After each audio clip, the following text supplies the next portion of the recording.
Got it. Jay, I think we're still going to connect that first spiral.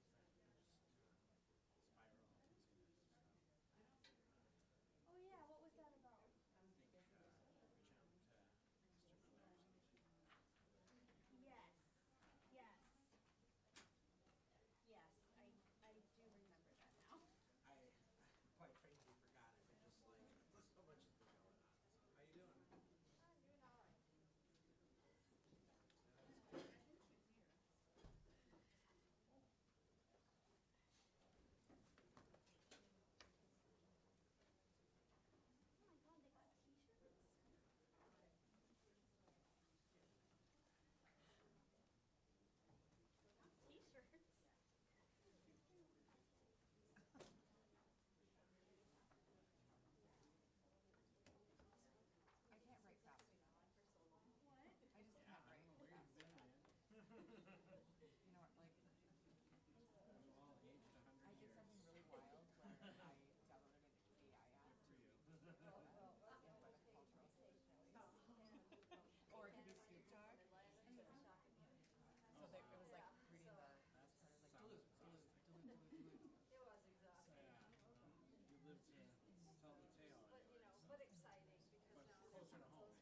No evidence.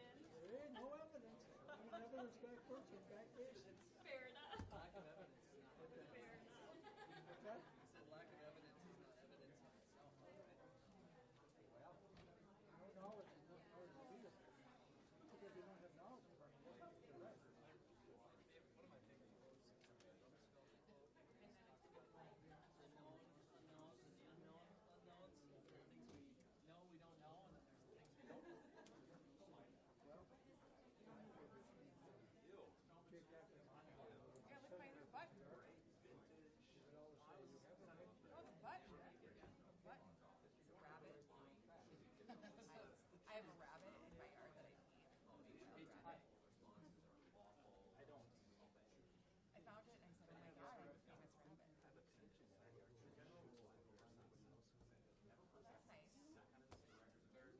nice. Yeah. I mean, if you're training it, he's flexible. Yeah. Oh yeah. Yeah. This is getting awfully long. What was the?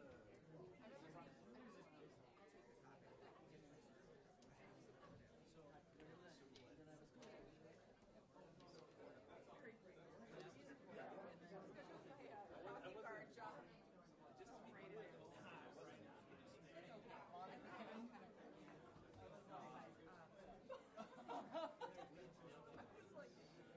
like, oh, good. Yes, I would love to do that. I want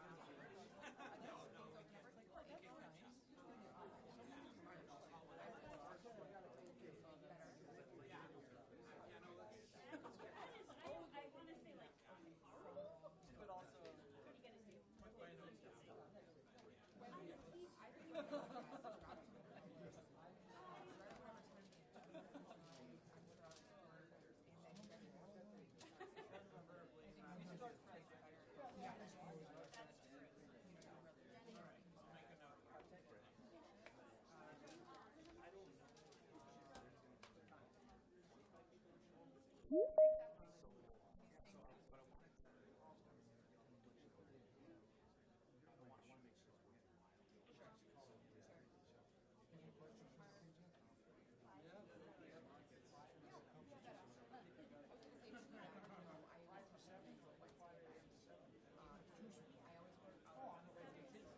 Oh, okay, I got it.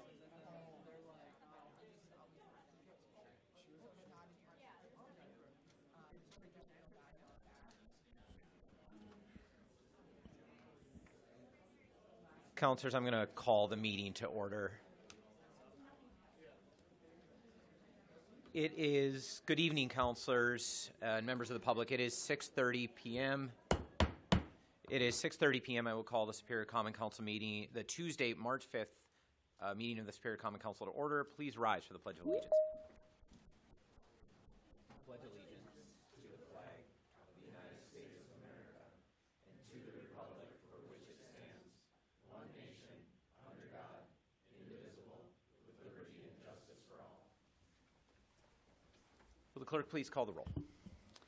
President Ledeen. Counselor Grasky.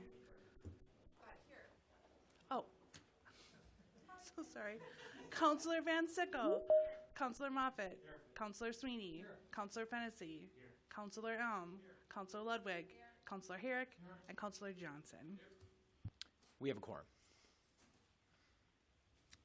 Item 3.1 is the presentation on the Princess Theater with Gina Bueller, Assistant Principal, and Ashley King, Senior Consultant.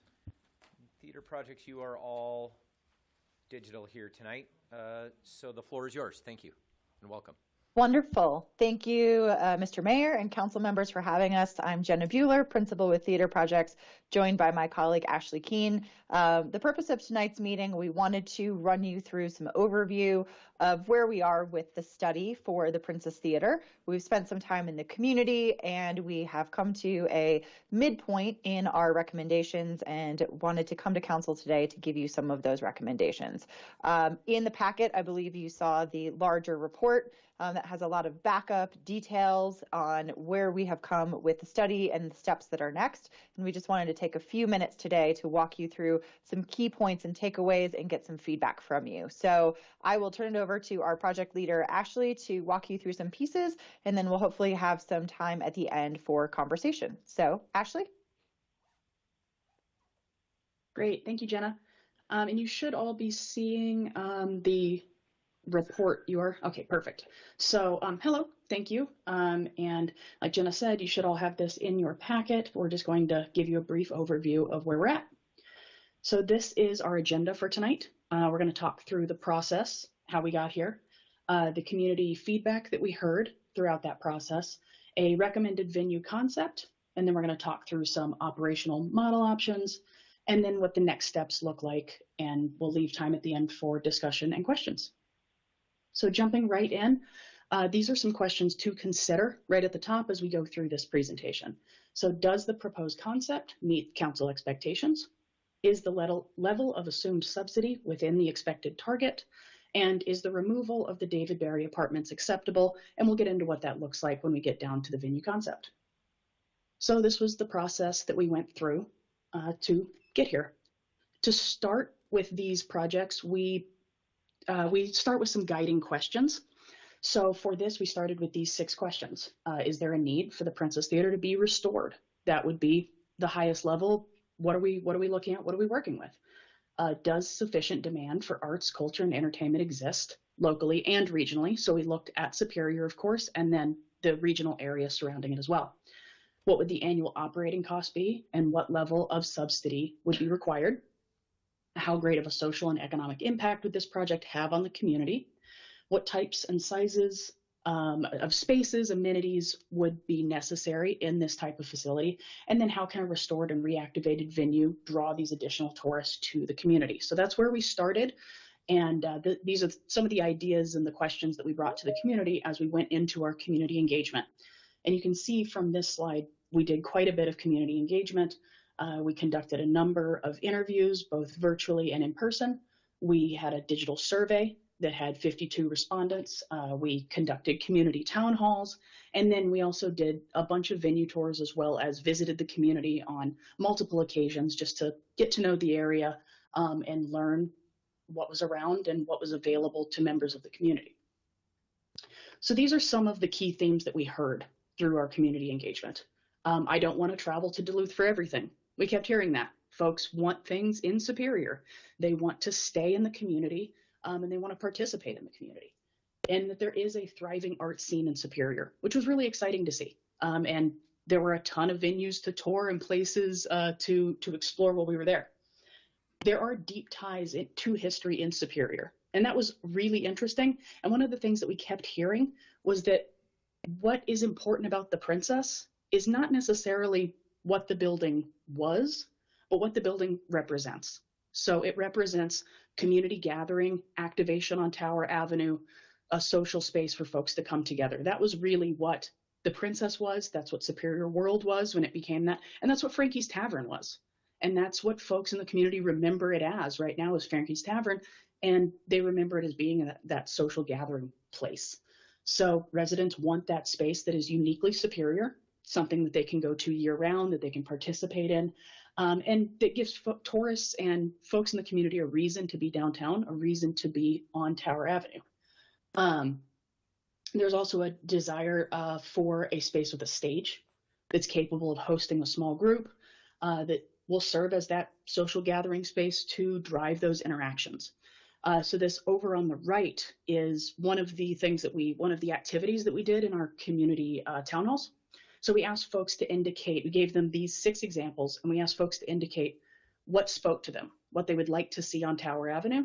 And you can see here that we have, this small stage here, this community gathering space where music's happening, and then down here, outdoor activation, which is also very important to folks, where they can be outdoors when it's beautiful up there.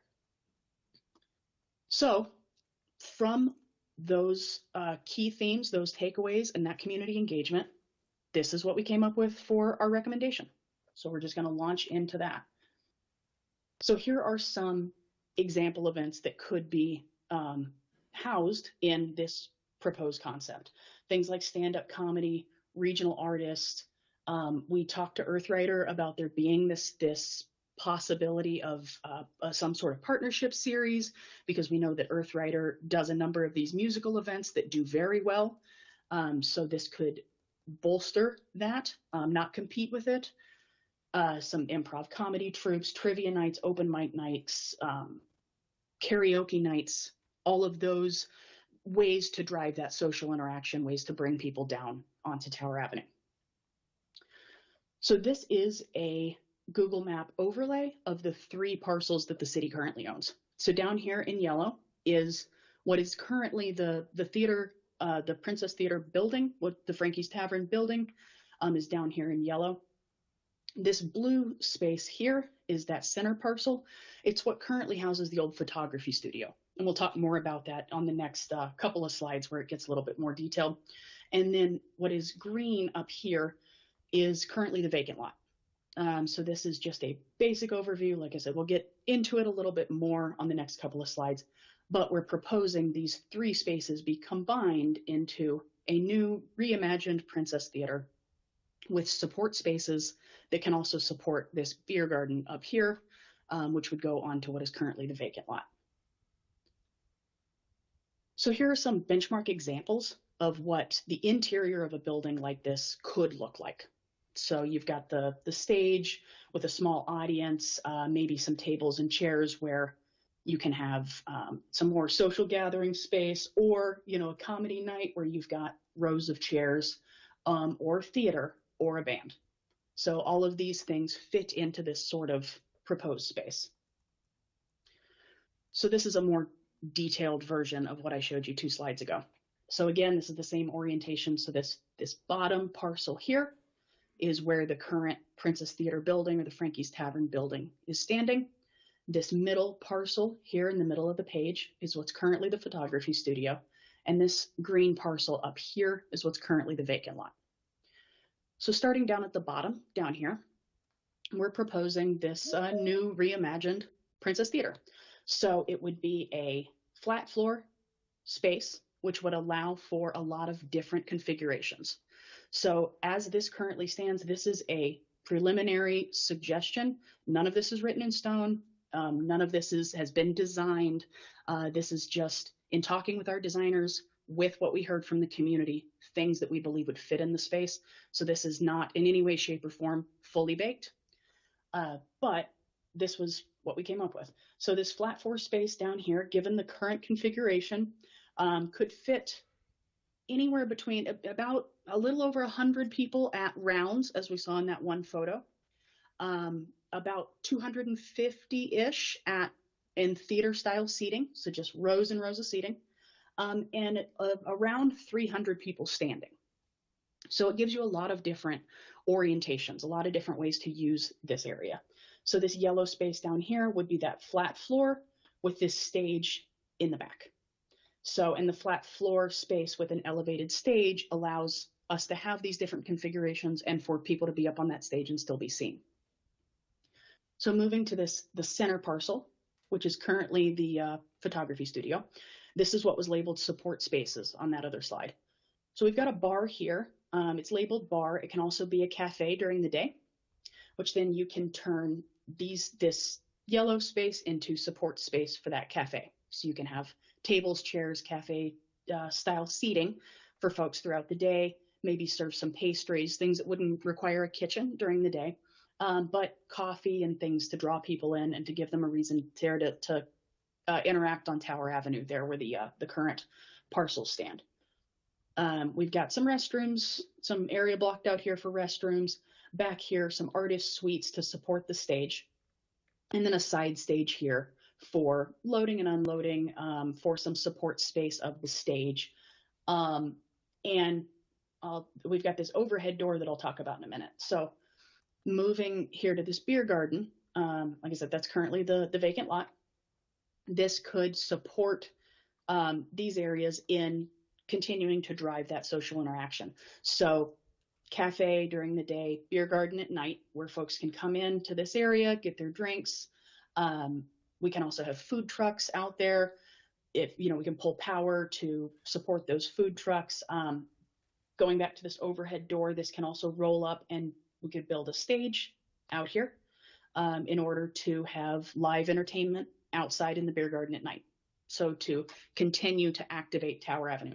There's also the possibility of, with one of these flat walls, putting a large screen up there for sports, for live sports, for family movie nights, to continue to make this activated during the whole day. You know, from morning when people are in there with their coffee and having their pastries, through the evening when folks can come bring their kids to watch some family movies. So that is all on the first level. Moving back to the center parcel, as I said at the top, we're going to talk about those David Berry apartments. So those apartments currently exist above what is this photography studio, above that second parcel. So in our recommendation, we are recommending that those apartments be removed. And there are a few reasons for that. This is to keep everything, the costs as minimal as possible. To be frank, we're trying to make sure that this is affordable for the city. So with those apartments, you have two options for what those apartments could be. If they're housing, the city would need to support that housing by advertising them when they're vacant, by being the landlord when they're full. And frankly, the two apartments above what would be a bar and a live music venue are not necessarily coveted spaces, even with a large fit out of acoustics to try and make those as acoustically sound as possible. It's difficult to get people to want to live above a bar. If they become any sort of artist housing or office space or anything like that, they would require the addition of an elevator. And that's very cost prohibitive. It's very expensive. And frankly, these parcels are only 25 feet wide. So you would take up a lot of one of the parcels to put an elevator shaft in for those two apartments to make them office space, which is just not, it's pretty cost prohibitive for the city. So that is why we're talking about the removal of those apartments. And it is something that we talked to the community about. And going back to that there are deep ties to history in Superior, folks recognize that David Berry is very important in the community. That came up a lot, of course. But it was recognized that he could be recognized on this spot in a different way. There could be a plaque on the building. There could be an inlay in the sidewalk. The bar, Princess Theater area could have some of his photographs up, showcase his photography in that way. There'd also be, there are a lot of creative ways that we can honor David Berry without keeping those apartments. So we're not suggesting that we remove him entirely from the idea. We're just talking about in order to keep it, in order to keep the cost down for this. We are talking about removing those apartments. And with that, I believe, yep. So now I'm going to hand it over to Jenna to talk to you about the facility operations. So quickly, now that we know how the spaces are going to be used, we want to think about what the operator models are. So we've gone into this with an understanding that this would be a city-owned facility with a couple of different options. So if we go to this next slide, we can talk here about which are your two opportunities. And we dig into this a lot in the report. So a piece of this really is to frame out the city will have two eventual choices to make. Do you want city staff operating the space, who would need to be paid out of city budgets, hired within the city hiring structure, and more specifically, the food and beverage operations, the liquor license, and the purchasing of alcohol would need to go through the city. That tends, in our experience, to be pretty prohibitive in terms of how a business needs to flow. The other option in this is that it is a city building that is fit out for a tenant, and that there is an RFP that goes out to find the best operator. Because this is not an operational model that is supposed to compete with the local bars and restaurants on Tower Avenue, but is more meant to supplement a community gathering space, we do believe that we could help you find a local operator that through subsidy can support what needs to happen in this space. A space that is there and available day in and day out, that has a small method of making a little bit of ancillary revenue, but that still as a city facility is supported by subsidy within its structure. So if we go to the next slide, we in the report gave you a lot of detail about what the revenue projections can be and the expense projections for a building like this. The thing that we want to talk about today is that we have come through and said your revenue can come from a couple of different spaces. You're going to have this facility be a rented facility. You're not going to necessarily have your operator spending money to book the shows, but you're going to need to have a budget that will allow community events to happen. To book a comedy show, an open mic night, a bingo night, all of that, in essence, needs staffing to support it, but those are usually free to the community. So you'll see expenses, but you won't see revenue associated with that. Food and beverage and snack sales, daytime, and then the transition into the outdoor beer garden. What that means, again, as an amenity to bringing people together, a small commission on food truck sales, and then a little bit that is relying on the rental of the facility. But what we heard through the community engagement is that folks don't have a ton of money to spend to rent a facility like this. So we wanted to make sure that we are also keeping the rates low for access, knowing that this is a city-supported facility and that pricing sensitivity is going to be there for them as renters, but it's also going to extend here for ticket prices. So when we were thinking about ticket prices for any level of show that would happen, we went on the lower range of that as well. So as we look at this roll-up, what this in essence ends up being is a city subsidy somewhere between $250,000 and $320,000. This all comes into how the space operates and who that best operator is. And there's a bunch of different options that we can carry through as we go here. But the goal of this was really to make sure that this is extended out as a facility like this that is going to meet community need, whether it be operated by the city or funded through another operator, is still at the financial risk and responsibility for that asset to the community from city subsidy. So if we pop to the next slide, this then comes back to these questions to consider and really thinking about, is this a concept that meets your expectation? And then how does that subsidy sort of tie in and connect here? So I think we want to take a moment maybe to pause and ask some questions of you, have some conversations, and then we can come back to our slide deck and talk about some of our next steps. So Mr. Mayor, I'll turn it over to you for some conversation. Well, actually, we do have the full agenda, so we'll have to limit conversation to a certain extent. But what I'll do is invite the council to ask questions. There will be future conversations on this feasibility study, both most likely at the Historic Preservation Commission, but we can also schedule a committee of the whole if we want to dedicate some conversation just to this. So why don't I open for questions or comments on the feasibility study for the theater projects consultants. Now, questions from the council.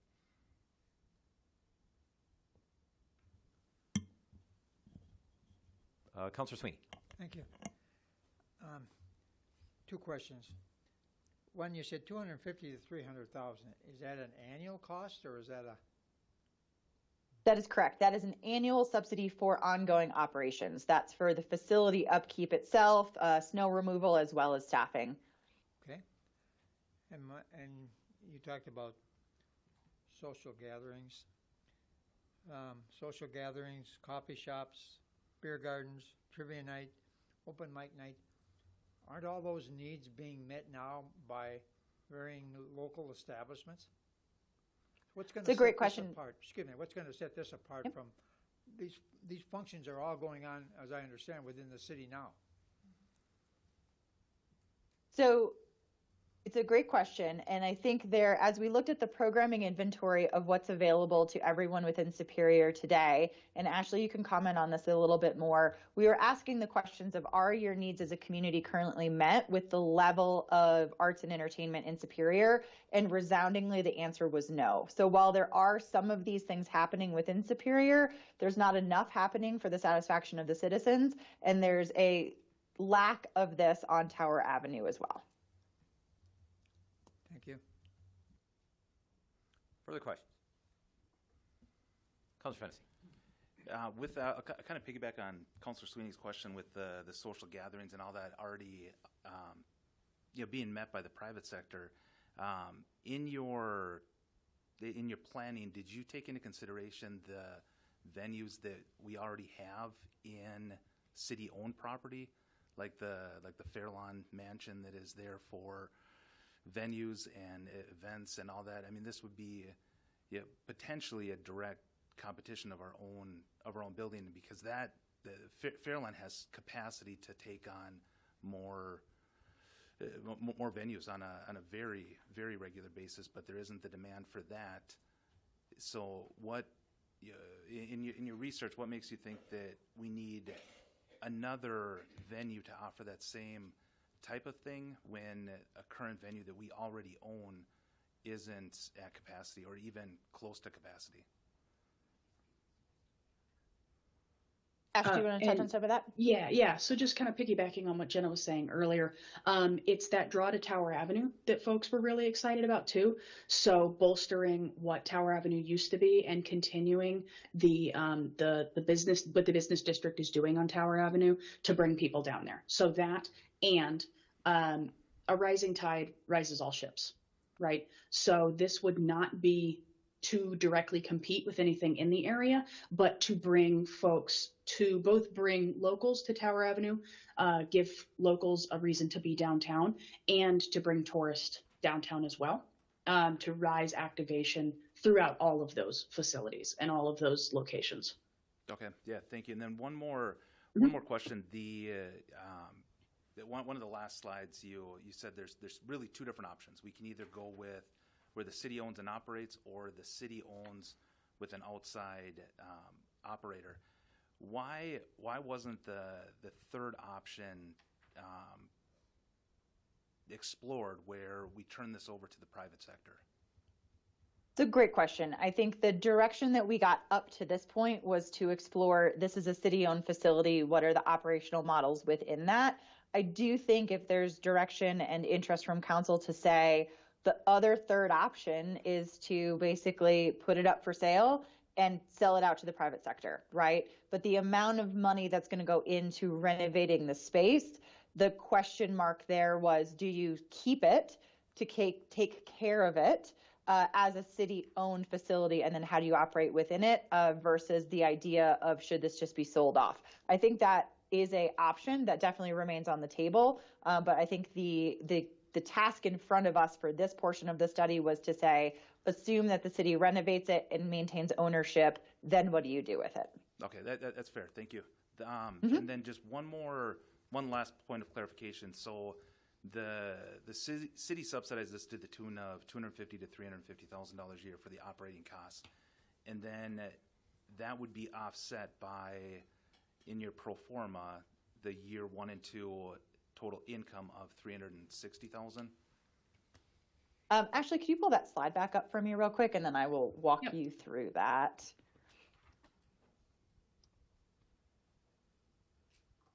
Okay, great. So we have 3 different buckets basically of revenue coming through for a facility. So as we're looking at it, the cost of the facility in a really lean model, because we tried to go into this with a lean model, is to say the facility itself costs you in year 1 and 2 about $300,000 to just have the doors open, people coming through and staff, up to year 5 with a lot more utilization than years 1 and 2, up to that facility costing you about $550,000. So we went through then and matched out with that utilization, where do the revenue streams come from? So that city subsidy is in essence your gap of the $250,000 up to the $320,000 a year. It's the gap that the earned income is not able to achieve in that bottom line cost of what the facility costs in itself.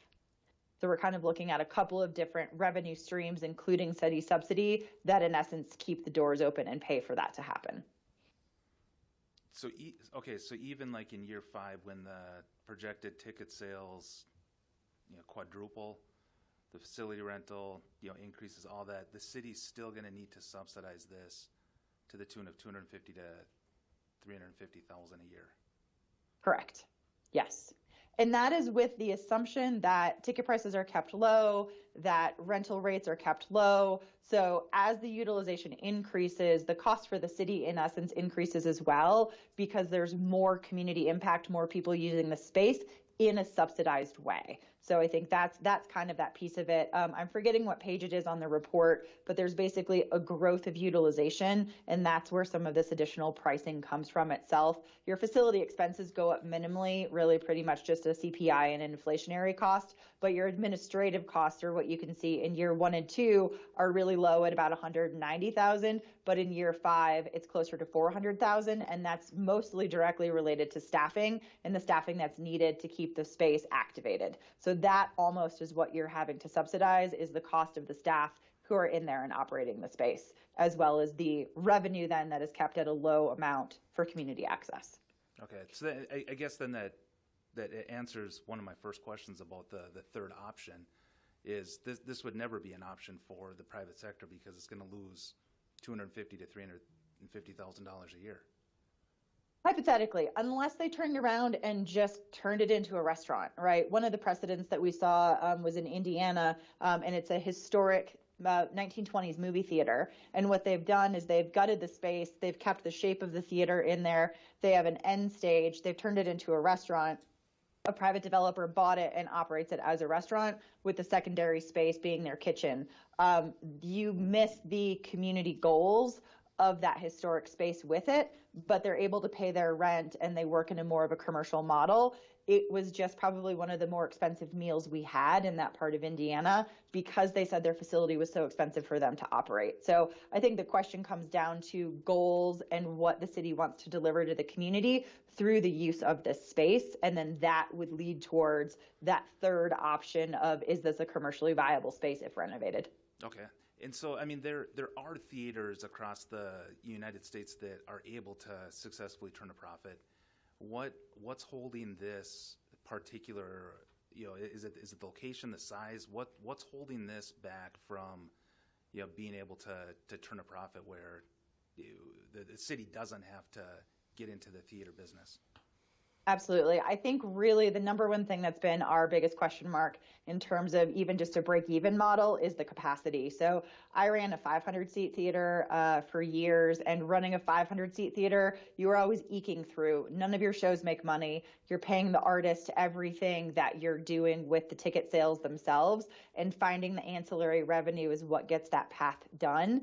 Most theaters across the U.S. that are under 500 or frankly under 750 seats have a significant level of subsidy, whether it be a city-owned facility that has been subsidized by a local tax or just city subsidy in this manner, or by a big philanthropic arm, which means individuals within the community are giving.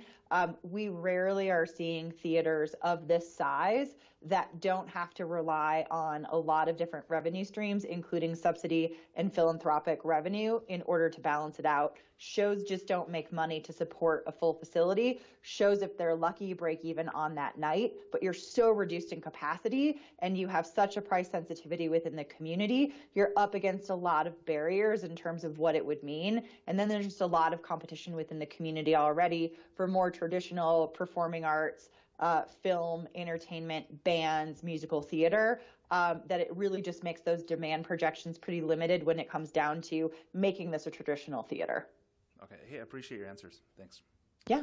Councilor Al. Thanks for your work on the efforts here so far. I did have a couple questions. Since this is based off of the city subsidizing this, the focal point is to impact the traffic downtown, kind of revitalize that. even though the city would be subsidizing it based off of these projections, like what kind of value is put on that? Like, have you done this in, obviously other communities, and what kind of broader numbers and impact has that had on the community that you've done this with? And kind of fast forward, if this actually happened, what does that look like? Absolutely. I think in the report is a economic impact analysis that I think might be worth spending a bit more time on, really to look at what that is. Across the country, we really see the benefit of bringing performing arts and gathering space and entertainment spaces to areas of need. Most times they become a catalyst because people are drawn into an artist that they know, a reason to gather together, and that brings down people wanting to do things before show and after the show. So there are a few benchmarks that are also in the report that sort of showed what this catalyst is. You're consistently bringing people there. They're having more of a relationship with the Tower Avenue area. They're talking to their friends about what it is. In each show, in each event that they attend, they're spending additional money there, whether they go to a dinner, have a drink with a friend, or come back the next day. Arts and culture kind of consistently sees that. There's a lot more detail of sort of those different levels of that economic impact that are sort of buried within that report. But I think that's the high level side of it, is that we do as an industry consistently see if you do something like this, it's the old saying of if you build it, he will come was really about one person. That's now sort of been applied to arts and entertainment as a catalyst for downtown and neighborhood development that says if you do this right, this really has a huge impact, small facility or large facility. There's examples in Orlando in a very large complex, and there are examples in small town America of small places that really help to turn around downtowns as well. Thanks. So you do have example cities who are subsidizing such a project as this, and they feel that it's not a burden, but it was actually a valuable investment then. Do you have examples? Yes, that's correct. You do have examples. Great. Yep. And it's about community benefit, right? The community benefit that connects with the dollars that are subsidized and what that means. And my last question here at the moment is parking. And I think you had mentioned 300 people could be standing in this facility. Where do the cars go? What's the plan with that? It's a great question. That's a part of our next piece of study. Should this be a concept that folks want to move forward, is to work with the city on their current traffic studies, looking at available parking spaces, and then sort of coming back with a plan. Okay, to be determined. Thank you. Councilor Johnson. Thank you. I wasn't sure I was going to ask about this because I thought maybe I was just seeing things in the report, but then you mentioned it as well. You mentioned one specific business, and it's one of my favorites. In fact, I had my wedding reception there. Why the focus on Earthrider and maybe not some of our other? We have plenty of other establishments that hold concert venues, music venues that are very successful as well. So why just the focus on the one? It's a great question. Ashley, you want to touch on that? Yeah, I can speak to that a little bit. That was one that kept coming up every time we would talk to the community. That was the place that folks were saying, well, this sounds a lot like Earthrider. So we wanted to seek them out and talk to them about this, again, with that being a catalyst to support each other. So it wasn't that we necessarily wanted to focus on Earthrider specifically. That was just the one that we reached out to and the one that kept coming up in the community engagement sessions. So it could be a conversation across many of them. It was just that this one was the one that was the closest to mirroring what this recommendation developed into. So that was where we focused those efforts. But we did talk to community businesses in we had a community town hall that was business owners, local business owners. So we had a number of other organizations there as well that we presented this same these recommendations, the same idea to, just to get their feeling, and everybody seemed very on board with it. Everybody was very excited about something like this to bolster Tower Avenue. Thank you. With some of the theaters that have gone in the on the other side of the bridge, have you explored where their success rate is or what they're looking at for the supports that they're receiving in something in a similar way as we're looking at here? Yeah, if we look at most of them are nonprofits. So if we look at their 990 tax filings, you can see that they have usually an 80-20, 80% earned, 20% contributed revenue target that they're looking for. Some of them are more 60-40, where they're really relying on philanthropic support. When we toured the musical theater venue, they were really talking about how much they needed to rely on individual donations and support from the city of Duluth in order to keep offering the musical theater programs to the community that they do there as sort of your regional community theater. So as you're looking at that, there's a lot of models there that are sort of in the more traditional performing arts center model too. And any private theaters or anything that you've discussed similar, like, because you mentioned that one of the options we've talked about tonight is maybe a third option of being privately owned. You talked about any of the private investments over there.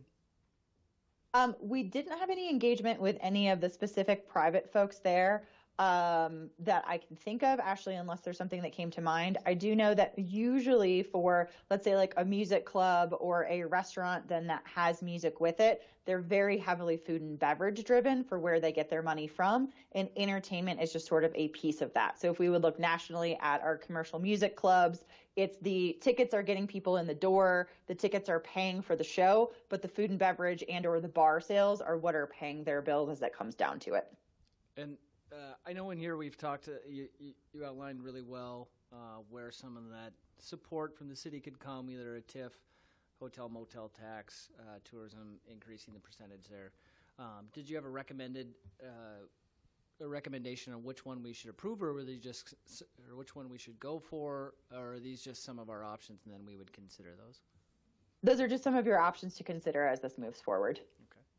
And what are some of the success rates with applying for grants for something like this? It's interesting. I think you can find usually more grants that support the renovation of a facility like this.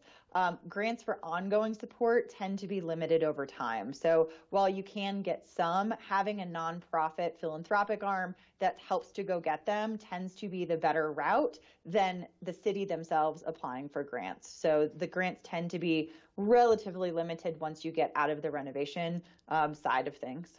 And I see that our deadline is passed on a few of these grants, but these are annual grants that we could reapply for every year. Mm-hmm. Correct. The philanthropic arm, would that be something that the city has to adventure into, or would that be something that we parcel out? It's a great question. Usually the city sponsors the sort of formation of it by finding a leader in the community who's interested in basically forming that board. And then it, in essence, is a separate foundation or nonprofit board that is sort of spurred out of it.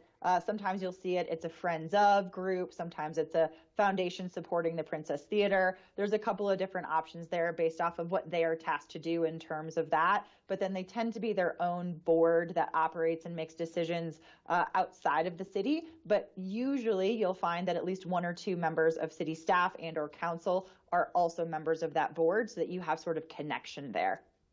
Okay. And in similar projects that you've worked with, I'm assuming you've done some of these before, I guess what are the next steps for us to look at, which we look at first in your recommendation?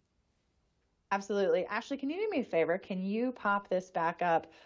Interestingly enough, Councilman Johnson, we were working on a historic theater in Colorado called the Tabor Opera House. Similar, but a little bit more structured in that there's still a venue that exists. That we came up with a business plan to figure out what should they do to slowly and in a measured way start to activate programming. I think the challenge here with the Princess is, while everyone really remembers what it used to be and the fact that it used to be a theater, you don't run into people who can actually come into that functioning theater itself. So our recommendation within that then is to say, let's focus on getting the renovation project planning moving forward. Let's dive into the design. Let's get a cost. Let's figure out what all of these pieces are so that you can start the fundraising. You can start making decisions on where you want to get those funding mechanisms from and kind of move that forward. The flip side of this, if you had a facility that was usable, we would say start doing some programming, start playing around with this, but ultimately, because this is just sitting, it is leaking, it is getting people breaking into it, we say let's focus on getting this building back open into the public first and foremost. So that is really what's contained here in our next steps. Let's dig in further to the concept design. We'll then get some sketches and concepts that the community can react to, that you all can react to, and then we'll do renovation and expansion costing on that. We do that with our independent cost consultant at Cost Plus. They come in and they look at it to say, here's the current state of the facility. Our plan is to keep the support walls between the two parcels and really trying to do this not as the most expansive, most expensive project, but a project that gets it done. What are those project costs? What are we looking at cost per square foot, as well as all of the soft costs that go on top of it? Package that together, get it into a fundraising package, start to help you all look at funding, and then move that forward as quickly as possible. So that's in essence where we're going next, is to kind of full steam ahead, focus on the renovation pieces of this. And that's kind of what I was hoping to hear. What are some of those? What do we have an estimate of what the cost might be? I mean, you're talking about was it the Tabor Opera House? Is that something? Was that in a similar state of disrepair, I guess, before this, or do you have another project that we could try to project? Because we have some maybe a big decision coming up tonight to spend some money to try and start that renovation process. So it'd be nice to know if we had an idea of where we might end on this. Yeah, absolutely. We're seeing across the country cost of renovation anywhere between $750 to $1,100 a square foot. But there's a big piece of this that is very simple and very high as it comes to it. We're saying one story, one piece of this. So I think there's a piece of it where we don't totally know yet. But I think if you look at the amount of space that's there, I don't think this is a project that gets done for less than $10 million, but I don't think this is a $300 million project. So I know those are big ranges, but we really need to dig into what's the cost, what's the technology that needs to go into this space, and how can we do that affordably. And that would be our goal to sort of come back with those pieces. I know you all are making some decisions about the roof as it moves forward. I think you have walls that are good foundation, right? And then what we are suggesting here is really gut everything within it. So do you want to put a new roof over it now, or do you want to wait until that renovation plan goes through? Really what's most critical is what is going to save the building and what is left there today. There's a lot of leaking. There's a lot of water damage that's happening. I believe the city's recommendation is it's better to do the roof now because this is coming. So kind of looking at all those pieces, we think it's going to be a full gut of the spaces, just sort of keeping those pieces out there. And that'll be the most expensive thing to start looking at. And that's why I don't necessarily want to comfortably dig into a number until we know what we have to remediate and sort of what's happening with that site itself. That square footage was helpful. What was the top end? Did you say 30 million as the top end? I'm sorry, 300. Oh, 300. I was saying it won't be 300 million. Okay. Like that's ridiculous. I will say I'm currently on the board of the Tabor Opera House, and we're looking at a interior renovation of space. It's 500 seats. That's right now at $20 million.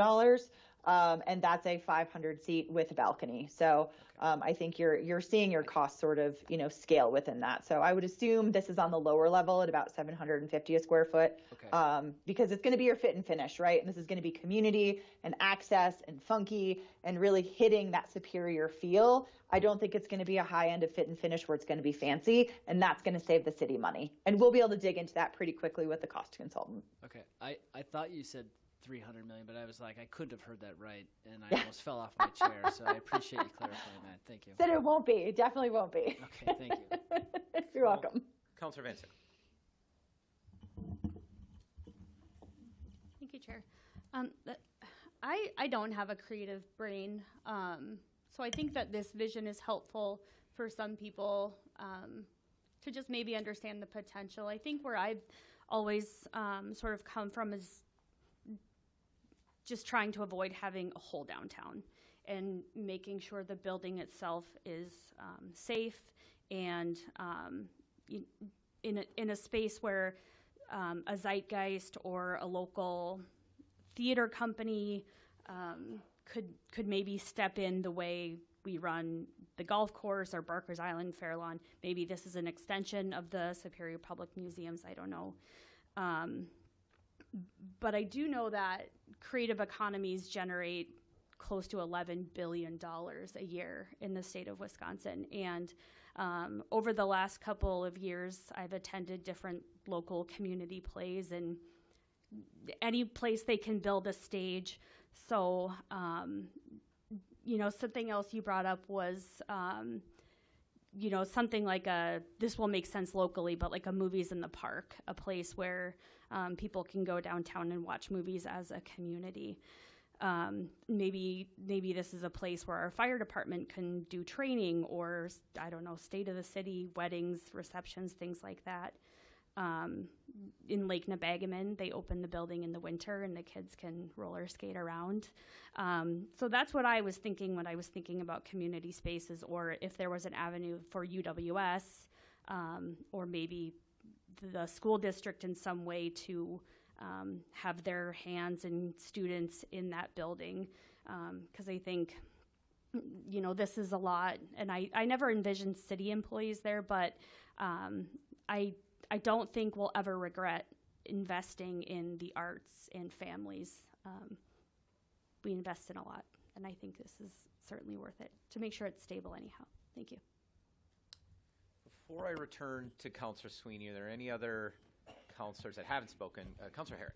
Yeah, just one quick question for you. So with the removal of the apartments, are we just looking at extended ceiling then? Okay. Yes, that is correct. Basically, Great. one very tall space. All right, thank you. Yep. Councillor Grasky. Was interest in tech or support in this performing arts center a consideration? I'm just trying to think if, say, this is built and we're considering 5, 10, 15 years from now, you're talking about a 10-year-old maybe being 25 deciding to live here, and what would be attractive to them. So was there any discussion in that? And do you kind of see this space where you're talking about the 330 people that could be standing only considered a gallery space as well? I think that's extremely lacking in our city. So I want to be able to support when visual arts are number 3 when you're sitting in the bars of it. So I know there are kind of 2 different questions, and if they don't have to be answered right now, that's fine too, but just out of consideration. I think big picture answer to that is a space like this is designed for the ultimate flexibility with technology. So over time, technology and the needs are going to change. It's not a traditional fixed seat proscenium theater that is the hardest to change with technology. This, because of what it is and the infrastructure that goes in the right way, will allow it to change. So right now, esports is the big thing. What's going to be the next big thing as it comes down? Immersive experience. All of those things will be supported by this concept. So there's that piece of answer. The other piece of that question I'm spacing on now. I apologize. Gallery space. Oh, the gallery space, yes. And then yeah. cohesively, arts fits into that as well. Yeah, and that was something that we heard as an interest as well, creating some gallery space. And with the proposed flat wall space in that Princess Theater, that can easily be turned into a gallery space. You can bring in rolling gallery walls to create some smaller gallery spaces, and that is definitely something that this could support as well, having that flat floor without it being any sort of rake or having fixed seats. Being a flat floor open space with those 4 walls can definitely serve as a gallery space as well. Okay, I'm going to get a little wild here, but let's say, I'm just speaking down the road here. We have certain centers like Eau Claire who has expanded and expanded and expanded. Does this blueprint here just capacitate us at these 3 parcels? Or can you see it moving forward? I know it would fill up the block. I understand that part, but that might be something that hasn't even been discussed either. So I think it's part of finding your ecosystem within Superior. As communities grow, as things like this are a catalyst, the need for additional infrastructure sometimes comes. So while you may, if you're standing and looking at the building to the left, let's say a piece of that block ended up being sold and going away, then you could potentially have an expansion parcel that said, maybe we want to add a more traditional 500-seat theater that's there. What would be possible with time? We really focused on the sort of hard edges of the property in front of us to say what can happen with the property and will that serve the needs today and those growing demand as it goes through. In 50 years, the question that might be in front of your future council people sitting at the table, maybe where else do we find a new theater space here? This right now, we feel, as you look at those demand projections, should serve the need of the community for a good amount of time. Councillor Moffett. I've been working with theater and the arts for 30 plus years. So I have a strong interest in supporting the arts in our community and making sure we have something that's going to be great for the future. I still have a lot of concerns about this potential project. On page 3 of the summary, it says, it draws attention to our community's commitment to history, which is very important to me, and I'm involved with other history stuff in the city. But then it also acknowledges that there are no specific ties to this theater itself. And one of the major bold bullet points or bold parts on that page says, a renovation or reimagining of the Princess Theater could serve as further catalyst. And then the next bolded part on that page says, it is important to the residents of Superior that the history of the space is acknowledged and honored. And so it talks kind of about, discreetly maybe, but about the alternatives here. And so as we look at the options before us, there's the option of gutting this facility in front of us and renovating it so that it would serve as an arts facility. There's the option of turning it over to a private sector to see what they can do with the area. And then the other option is this reimagining option, and we've got 3 lots here and another lot already, just a couple lots over on that block. The city has another lot nearby. And I wonder more about the reimagining and creating a facility that would fit our needs. On the bottom line, or one of the bottom lines there, is the City of Superior can redevelop the Princess Theater into a social gathering space that reflects the needs of Superior today and into the future. And one of the unfortunate things about this facility is it didn't meet the needs of our community in the past, and it closed after not super long. I mean, it was open for a while, but I look at the potential layouts of the facility, and having worked in theaters for a long time, I think about some of the needs, and I've worked in black boxes too, which is what this is, like, very flex space, which can work well for some things, but not great for others. So, where's the office? Where's the beer cooler? Where do you store the tables and things when you have 300 people in there for gallery space? You don't have storage space there. There isn't room for cafe seating. If you have a bunch of people in there, like all the seats are filled up, 250 seats, then where's your box office? And where's the lobby area where they can meet and gather and chat before they go sit down for their performance? It's just, the space is very small. And so when you try and make it into a space that can do everything, you miss out on some of the things that you might need. Also, I wonder, is the square footage allowed for restrooms enough for 300 people if you have a 15-minute intermission at a show? And so I kind of think about that cost point in the benefit analysis, and would the money, significant amounts of money, be better spent with a different building that could be built to fit the needs of our community into the future? Could the money be better spent on small business grants to help our small businesses? And could it be spent on programming grants? And I know that as a city, thank you, fellow council members and administration, we're doing some of those things. That's great.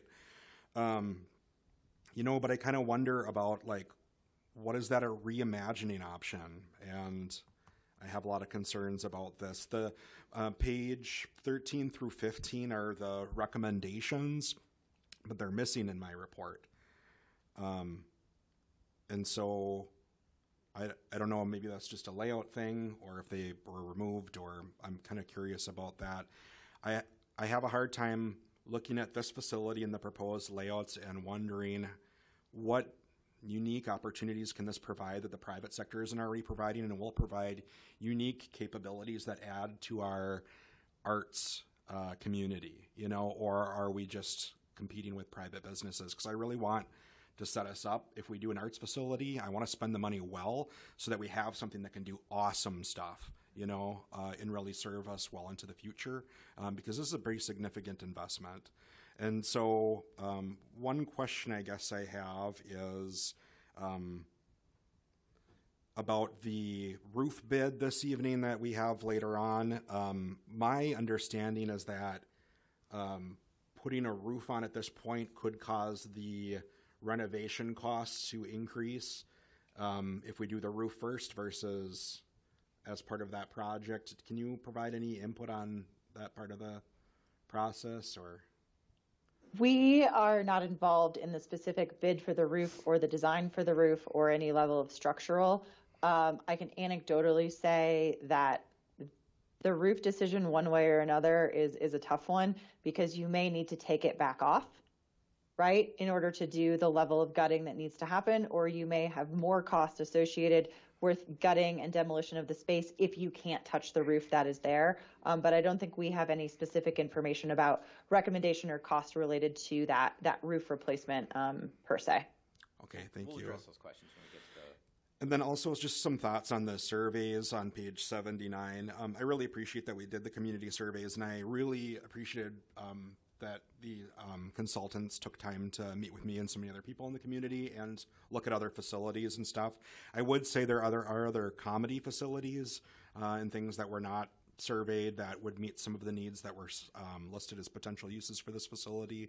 And I would caution us on looking too strongly at the survey results to guide our decision making, because it's 52 surveys in a community of over 25,000, and the demographics shift towards strong arts supporters, and they shift towards higher incomes than our average community members, and so we don't necessarily have a strong understanding of what our whole community wants. Do you feel there are any, I guess just the last question I have is just kind of about the unique capabilities of this do you have any thoughts on what capabilities this might add to our community that aren't currently available, or like as we look at alternate building potentials, there's churches are shrinking congregations and consolidating their congregations, and so there are church facilities that are available now and on the horizon, and other sorts of buildings that might be available. Can you talk some about the uniqueness of what's available here that might add to our arts community? Absolutely. I think the really interesting piece of this is the location on Tower Avenue, right? And that piece of it kept coming back. We said, okay, there's there's the Carnegie facility. Well, there's nothing else out by Carnegie, right? If you do that, what would happen? If you go out to a church, what would happen? So really thinking about the locality and what that brings to that tower development itself, I think is the most unique nature of this. There's a big piece of this. Yes, knock it down, start over again. Build a building that is better, that is not restricted by the skinny lots and parcels. That is definitely an option, and you could probably do things better if you knocked it down. However, staying with the historic intent and integrity of what is here and what has been created, and that reimagining of what already has been there, I think also makes it unique, right? To say this building itself has had so many generations of different types of vision and community need within it, and that sort of is there. I think those are the two things. But I will be perfectly honest, this is never going to be a perfect theater, right? This is a end stage room with some technical capability that is meant to support outside of the ecosystem of what you get in Duluth. If you want to build a traditional theater space, this is not the site for it, but there's not the folks in the community who came out strongly to say they would use it enough in its traditional performing arts setting to do that as well. So I think that comes back to this uniqueness of something different is going to be created here, and something that can change and grow with the community, that people who grew up in Superior, who have come back to the Superior, are going to say, we like being here and this brings us here. I think that truly is the heart and soul of this, but it's not a performing arts theater, and I don't think it ever will be as it comes down to it. All right, thank you. Further questions before I come back around? You're entitled to ask more questions, but I point out, counselors, we're an hour into this, and this is the first of several conversations. We are not deciding the future of the Princess Theater today beyond the roof. So when we're finished with questions, I'll talk about what our future conversations will look like, because obviously there's a hunger to have a much more in-depth conversation. And so that will probably have to be at the council level and not at the committee level. But Councilor Sweeney. Thank you. I think you answered my question, but I'm going to ask it a different way. Do you think it's a core value of the citizens of Superior to have live theater?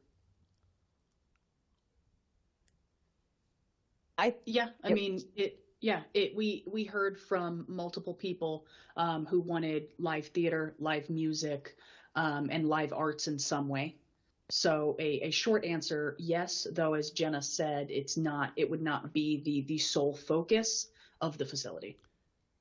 Okay, then in your, I don't recall the page, but you did a survey of the amount of people that I think 30% said they would have attended a live theater maybe not a theater, a live presentation 12 times or more. And so when you did that survey, describe to me what a live, does that mean going to your child's school play? Does that mean going to something like your orchestra from the middle school? What is live? How did you define that? Yeah, yes, all of the above. Oh. Yeah, seeing some sort of arts in a live capacity, not in a movie theater or in your home. So schools were considered in your percentage, yes. Right? Okay. Yes. Okay, then maybe I could understand that. If those are then I understand it. Okay. So where is your firm from? Where are you located? Headquarters? We're an international firm, so we have offices in North America, in Denver, Connecticut, and New York. And then Ashley and I are remote employees. So Ashley's in Arizona and I'm in Colorado. So we are a global firm. Okay. And then I'm just going to get back to the revenue for a minute. Whatever the revenue is, that is ticket sales, whatever, bar, food. Were you able to figure out, or did you look at this, what the difference would be in the local spending and the tourism dollar? Yes, we did. We did it on an average, but then basically when more tourists would be in town versus when locals would be in town, we sort of did a swing of that. So we have a larger model that helps us understand the types of events, the number of people who would come to the events, and then what they typically would pay for food and beverage in that scenario itself. Okay, but for my simple mind, could you just say for every dollar, 30 cents of it would be local and 70 would be tourist? That's what I'm looking for. Oh, I would have to look back at the report to see what that is, but I do not believe. Did our data get into that, Ashley? I didn't see it either, but I don't believe it got that granular, but I can check. Yeah. Okay, thank you. Mm-hmm. Okay, councilors, this is really just question and answer. A couple things I want to point out about the draft report. This is also a preliminary report, so there's quite a bit more information yet to come. But as they pointed out, we have to give them some direction, which I think they were hoping for tonight. We are not equipped to do that right now. That's actually going to be fairly challenging for us to have a discussion as a council to give direction, because we're going to have a number of different visions from this council. I'm sorry, Councilor Fennessy, did you have more questions? Yeah, I mean, please go ahead. Go ahead and finish if you want. No, go ahead. All right. I just had two more questions for the presenters. You talked about the option of removing the apartments up above. Is that to create the 20-foot ceilings? Is that the way it was originally? Is that why that? We unfortunately do not have any original drawings of the space, so everything is speculation.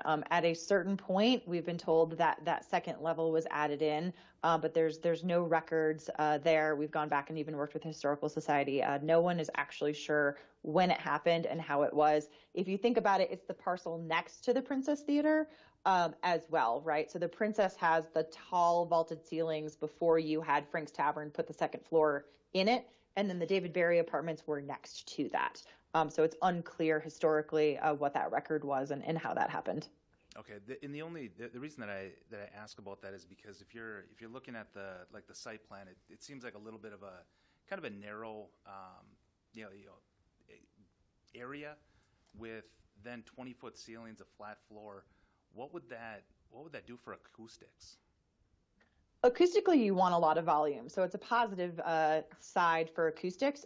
With a space like this, because it's long, it's going to be a little boomy. So we would want to make sure that there was really great opportunity for acoustic banners and acoustical treatments that would help that space itself. If we go back to that photo of the restaurant in the movie theater itself, that's how we would envision it feeling. But really, the volume there is an acoustic positive. Okay. And then the last thing we keep hearing about it, this could be the catalyst to a vibrant downtown, and I don't disagree with that at all. There's been plenty of examples where something like this has truly been the catalyst to revitalize a downtown. And maybe you don't know the answer to this, and I don't even fault you if you don't. But right across the bridge in Duluth, they've got the North Shore Theater, and that was they moved into that theater right downtown. Quite a few years ago, not too far ago, but I wouldn't classify that as a catalyst for downtown Duluth, and so you probably don't have enough details to give like an opinion, but is there anything that you can point to why that hasn't become a catalyst, where you have more hope for this possibly being a catalyst for a vibrant downtown? It's a great question to pose. We didn't do that in the study, so I don't have an answer to that. But I think that is something that further study could look at, is to say what has been happening in Duluth and what were they expecting it to be and what happened there, and how can that sort of lessons learned be applied to this. Okay, thanks. I didn't mean to turn this into a debate, and I hope I don't do that, but I think I have an answer to that question. The North Shore is in its current form as the Playhouse. The Playhouse really only got that 4, maybe 5 years ago at the most. I think it might have even been more recently. But the Zeitgeist facility, when that moved in, there was almost nothing in that area of downtown, and that really did act as a catalyst. I mean, that was about the era of Last Place on Earth in that part of downtown. So I think that would be the better example, but my dates could be a little bit muddled there. But the North Shore's been through kind of a lot before getting to its final form today. Okay, so councilors, I want to talk a little bit just about process and where this would go. We need to create some direction here on what we want to do. We are not deciding to build the Princess Theater tonight. That is not the question at hand. We will have the question about the roof. I'll bring Mr. Screenis and possibly Mr. Cirk up to talk about that as a structural repair to the theater or to the building to save the building. So the only decision that's really in front of you right now is about protecting that building and whether or not it is more economically viable to save an existing structure and renovate that versus tear it down. And I will make an argument there that tearing down and building new is always more expensive than renovating, significantly more expensive. There are sometimes advantages, of course, but cost is not one of them. In terms of your options on the Princess, first, we need to figure out a discussion. I'm going to try and make that as early as the next council meeting. It's possible we will have to revert this to a committee, but I know almost all of you are going to want to participate in this discussion. So there's no reason to kick this to a committee that you're all going to come to anyways. We may as well just have a committee of the whole and just stay here late and talk about theaters and downtowns and the arts for as long as we want. And so the challenge, and it'll be my challenge, will be to take that discussion and turn it into some kind of direction, because I doubt we're going to get a 10-0 consensus on the direction of the Princess. In fact, even the things that you're seeing in this report are not that need not be the true direction of this theater. You do see some community input in here, but my own vision pretty heavily influences this report. I got to meet with these consultants pretty extensively and tell them what my hopes in embarking on this were. By no means do I hold the final say in this. This will very much be your decision. I need to bring you into that process. You can see some things I will say going forward. Yes, obviously, I do believe in bringing the arts into downtown. I believe that is the business of the city. My inspiration for this not only came from my own lifelong participation in theater, the first role, Tale of Peter Rabbit in kindergarten, but my first year as the mayor in the city of Appleton at the League of Municipalities Conference, we got a tour of the Fox River Valleys Theater, which is a fully publicly supported theater who allows children to attend all of their shows for free. I was so deeply inspired by this idea that they were not just creating an economic benefit for their community, they were just creating art for art's sake. And they were investing in bringing the arts to their community. That is not something everybody's going to agree with me on, but that has been my vision for this project. In terms of its finances, well, in terms of its design, we have 100 decisions to make. I will try to lead us through a process that has us make them with at least a majority. Hopefully we can get to some consensus. Hopefully if your particular vision, even if you believe we should do nothing or we should tear it down, you know, if whatever you want to see for the Princess, if that decision is not supported by a majority of the council, I hope you'll join us in continuing the conversation to push us in the direction the overall council wants to go. And I don't know what direction that's going to be. The only advice I would give right now is, well, we have a number of things that we can invest money in. I can say confidently that the city is fiscally healthy enough to do this project. I can say that with 100% confidence, including the subsidy. What I'm not saying is that that money can't be spent on something else. Of course it can. There will be some priority setting here, but this is not something that the city can't do, that we can't afford to do it. It really is just a matter of vision and priorities. I'm looking forward to those conversations. I've been excited at just how much engagement we had even tonight. I think this is your longest presentation question and answer, at least in the last year or two. So I think I'm just going to keep us here late, maybe as early as the next meeting or very early in April or May to talk about the Princess Theater and to give some very real direction to the theater project's consultants. If folks want to have a little bit more one-on-one, feel free to meet with me planning, or we can schedule a Zoom meeting if we wanted a very small meeting with theater projects. But this has been an engaging enough conversation. I think we should do it in more of a public forum. Any questions I can answer about the process going forward? If not, I'm sorry, Councilor Sweeney. The process going forward, I have a question. Are we dealing with the Princess as a concept? Or are we dealing with the Princess as a building? Both. So the first But they question could be separate. Yes, of course. Okay. And I will make that point well, maybe I'll make it right now. When we get to the question of the roof, obviously my recommendation for repairing the roof is so that we can proceed with a renovation of a theater. It need not be that. Saving the roof saves the building, and you can renovate it into anything you want. You could sell it the next day. My argument for the roof is replacing the roof is cheaper than tearing it down and building a new building in that space. Or more likely, by far the more likely result would be that nothing would be built in that space. We would spend a lesser amount, but still several $100,000 to have a hole in downtown. And so the question tonight actually has nothing to do with the theater at all. It just has to do with, here's a building, we own it. I believe it will be more economically productive to preserve it, especially while we have money set aside for it. But you don't have to vote for a theater tonight. You can vote for anything you want, including, I guess, destruction of the building. The question of the concept and the building are both questions we will take on in the coming weeks and months. They will at times be separate questions. Most of the time they'll be the same question. Any further questions about the process? What the next couple months look like? Do we still have a timeline for seeing a final report sometime in the fall? Is that about right? So the final combined report with everything will come in the fall, as long as we stay on that track. We'll get you an updated version of the draft you have in front of you as an interim point, probably within the next month, depending on feedback loops. Thank you. Any other questions for the consultants while we have them here, or me? Councilor Johnson. Just something that Councilor Gardner mentioned, in our draft online, the next steps and conclusions are blank. So if we could get that updated, I know they gave them to us, but in the packet version, those pages are all blank. So if we could get that updated.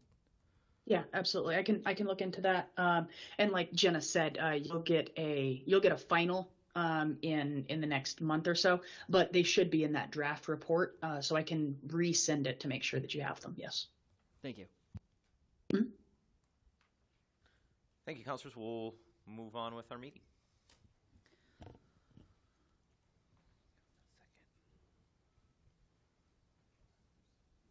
All right, item 4.1 is the approval of the February 20th, 2024 regular council meeting minutes. Motions by Councilor Herrick, second by Councilor Elm. Is there discussion? Hearing none, all those in favor, please signify by saying aye. Those opposed say no. Motion carries.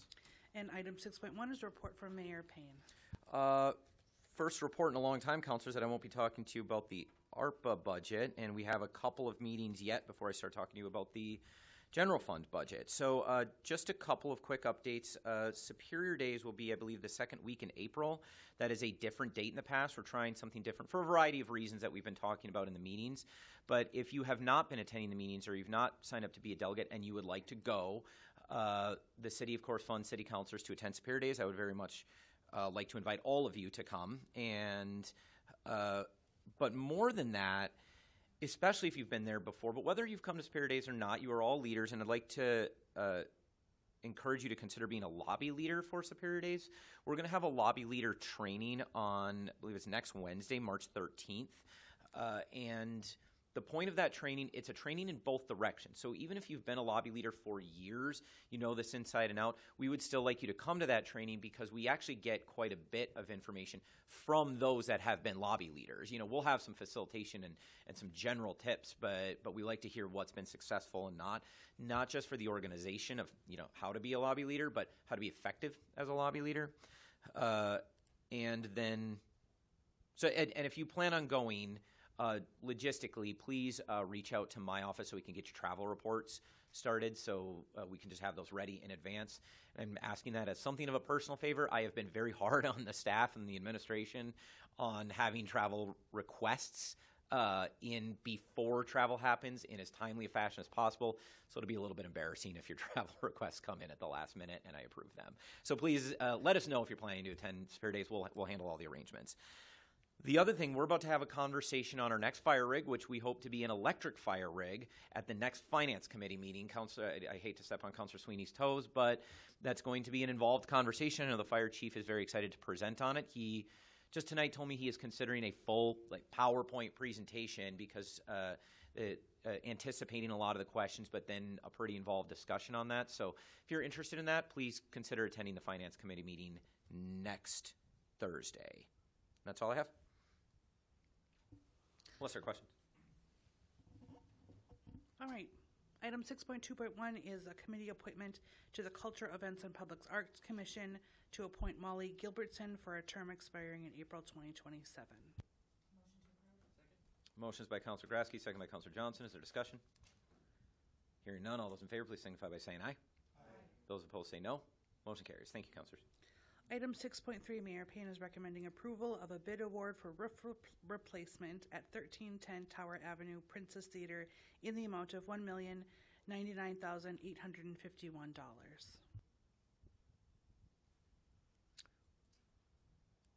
Councilors, would you like a presentation from Mr. Screenis before we consider it? Jeff, you want to tell us what this is for?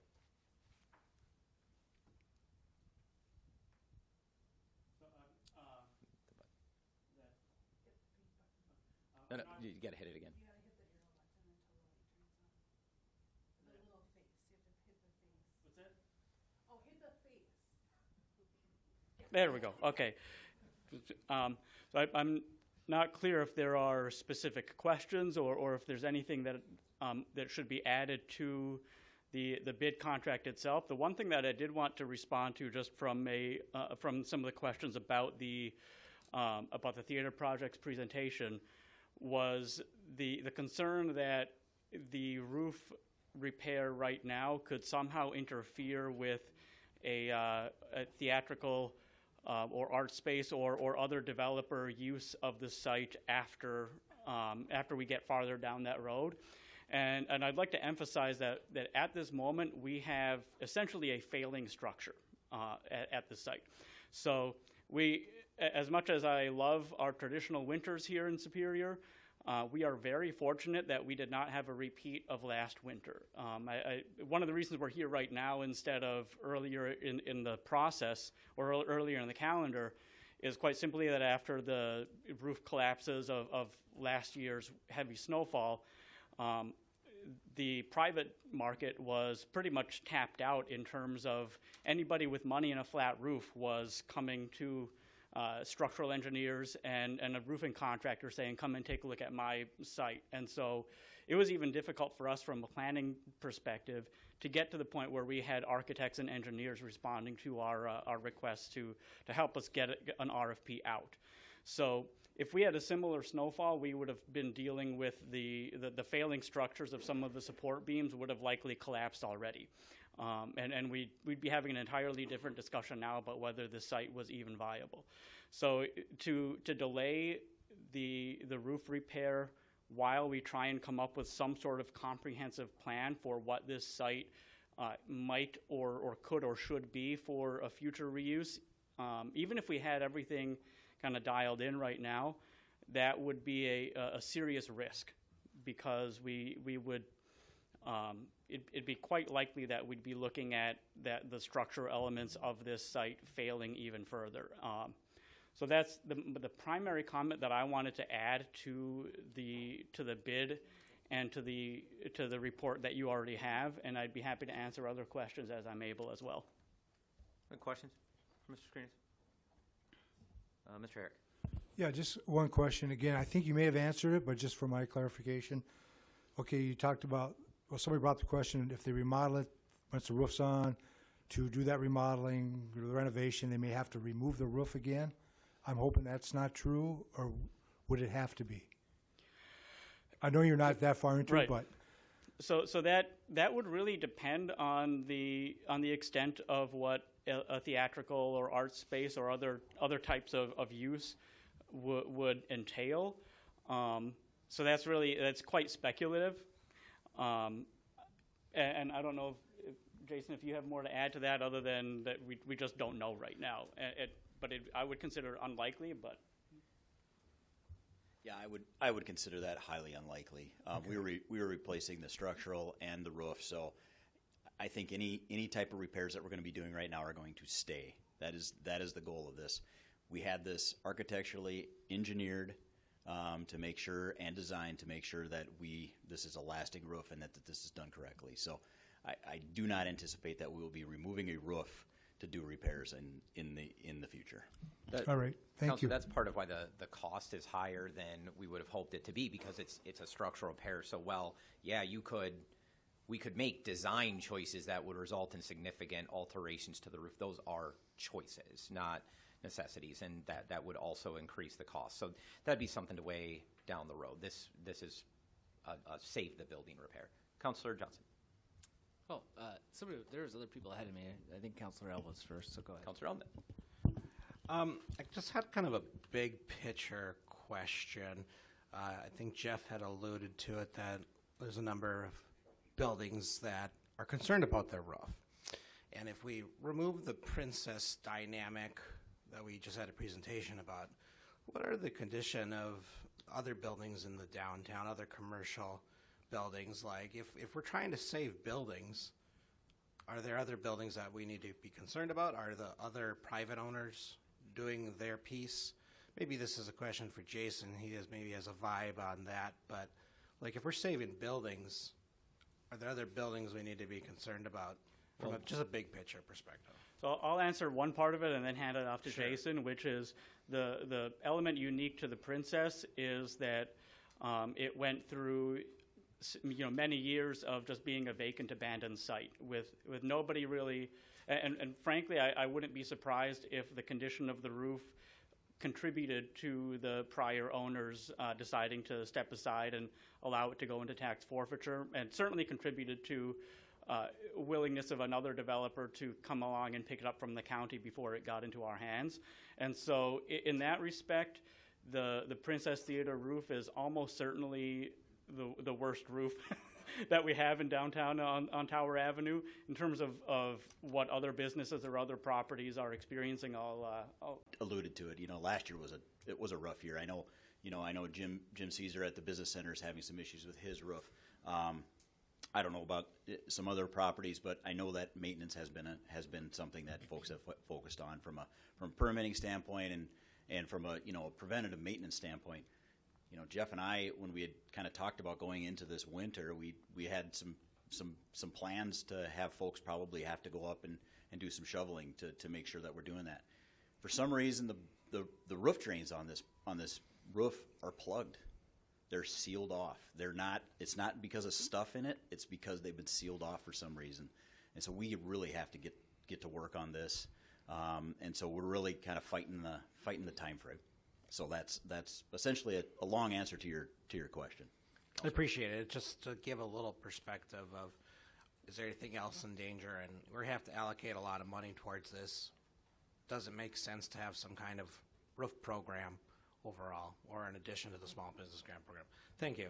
That's I can add just a little bit, Counselor. There, in terms of, well, at least historic structures or structures in general, obviously most of them are privately owned, and the city's not in a position to intervene per se. But the closest example would, I think, be the Shooters building that is in tax forfeiture. The county owns it, and I think the building next door, that's in pretty poor condition, and I have not made an effort to get a hold of that building to try and save it. My understanding is that they've sold it, and I don't know the final fate of that building.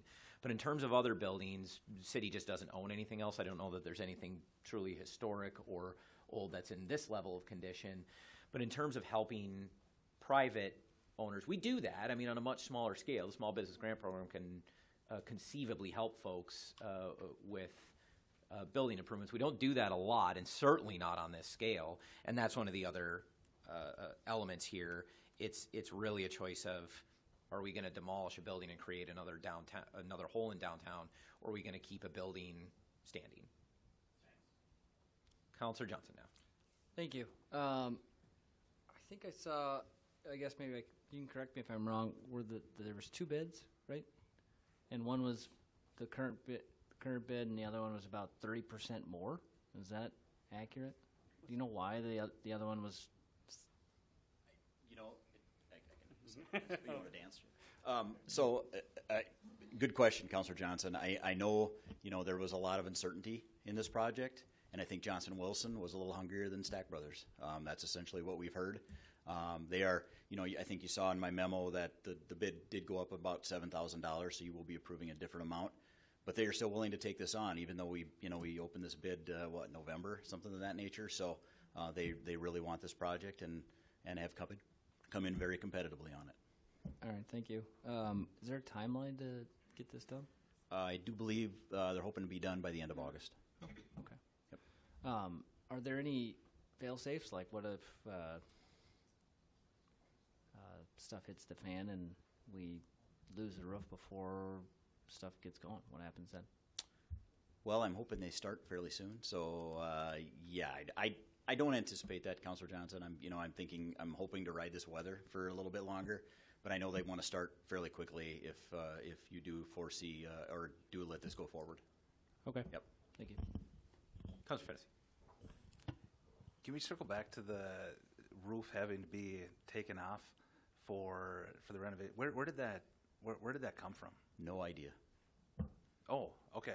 I've never heard that before. I don't know where Jenna got that from, quite frankly. Okay. So, because when you answered, you said we anticipate not having to remove the roof, which is different than no, we're not going to have to remove the roof. I just want to. It's $1 million. It's $1 million. Well, Councilor, I think it's a matter of design. So if the as we go through the process, if we're moving forward on a Princess Theater, and they say, well, we want to go 50 feet in the air for a much more involved theater or something like that. I mean, that's kind of an extreme version, but it would be a design choice that to take it off. I don't think there's any structural reason to remove it. We've designed this to last. Okay, Councilor Fennessy. I don't anticipate that we're going to have to remove this. Okay, I know anticipate, but we're not going to have to remove this. Okay. It's designed. It's engineered. It's for the building the way it exists today. Perfect. Councilor Sweeney. So the cost is $1 million, north side of south side of $1 million, okay? To remodel the building, according to the presentation we had, anywhere between 10 and 70. So let's add those two figures together, and we got 80, and divided by 2, we got 40, so we got 40 million, okay? Why wouldn't we answer some questions before we even consider putting, we're not even sure that we're going to vote for this the Princess Theater building to go there. Okay? Is that fair to say today? Did I hear that right? Yes, this is a question about the structure. Ultimately, I know we put Princess Theater in there. So the main answer to your question is none of us think it can wait. And so you're deciding whether to keep the building or not. And so ultimately, well, if we continue to just stay in a drought, the building might hold up. But every rainstorm puts a risk to the entire structure. And the building can have any future with a roof on it. It can have no future if we don't do the project. I just think we're going about this a little backwards. We don't know if we're going to save the building or not. Now, if we're absolutely committed to saving the building, that's one thing. We don't know if we're going to save the building. We don't know if the Princess concept is going to go into this building. We don't know a lot of things, and we're into, let's say, mid-March, okay? We got another month of bad weather. They got rain. I realize you got rain, but it seemed to me that we ought to at least have a meeting or so about, is this building going to be a viable building that the city is going to remodel between whatever the amount of money is, and then a new roof goes on. I just think we're doing this backwards. We should have been doing this. If we got a bid on it in November, we probably should have been talking about this November, December, and January, but we haven't, so we're here today, and I get that. But I just think we're putting things backwards, and whatever reason. And did I hear somebody said this, that it costs far less to remodel than it does to build new? Was that? I said that. Make that I count? said that, Counselor. Yes. So I heard that correctly. Yes. So it costs more to build new than to remodel. Much more. Okay. Thank you. We're moving into debate now, Counselor. So I think if we're going to actually debate this and decide it, I have to ask what your pleasure is. Is there a motion to approve the contract and award the bid? Motions by Counselor Elm, second by Counselor Ludwig. Discussion on the motion. Counselor Moffett. So a couple thoughts on this.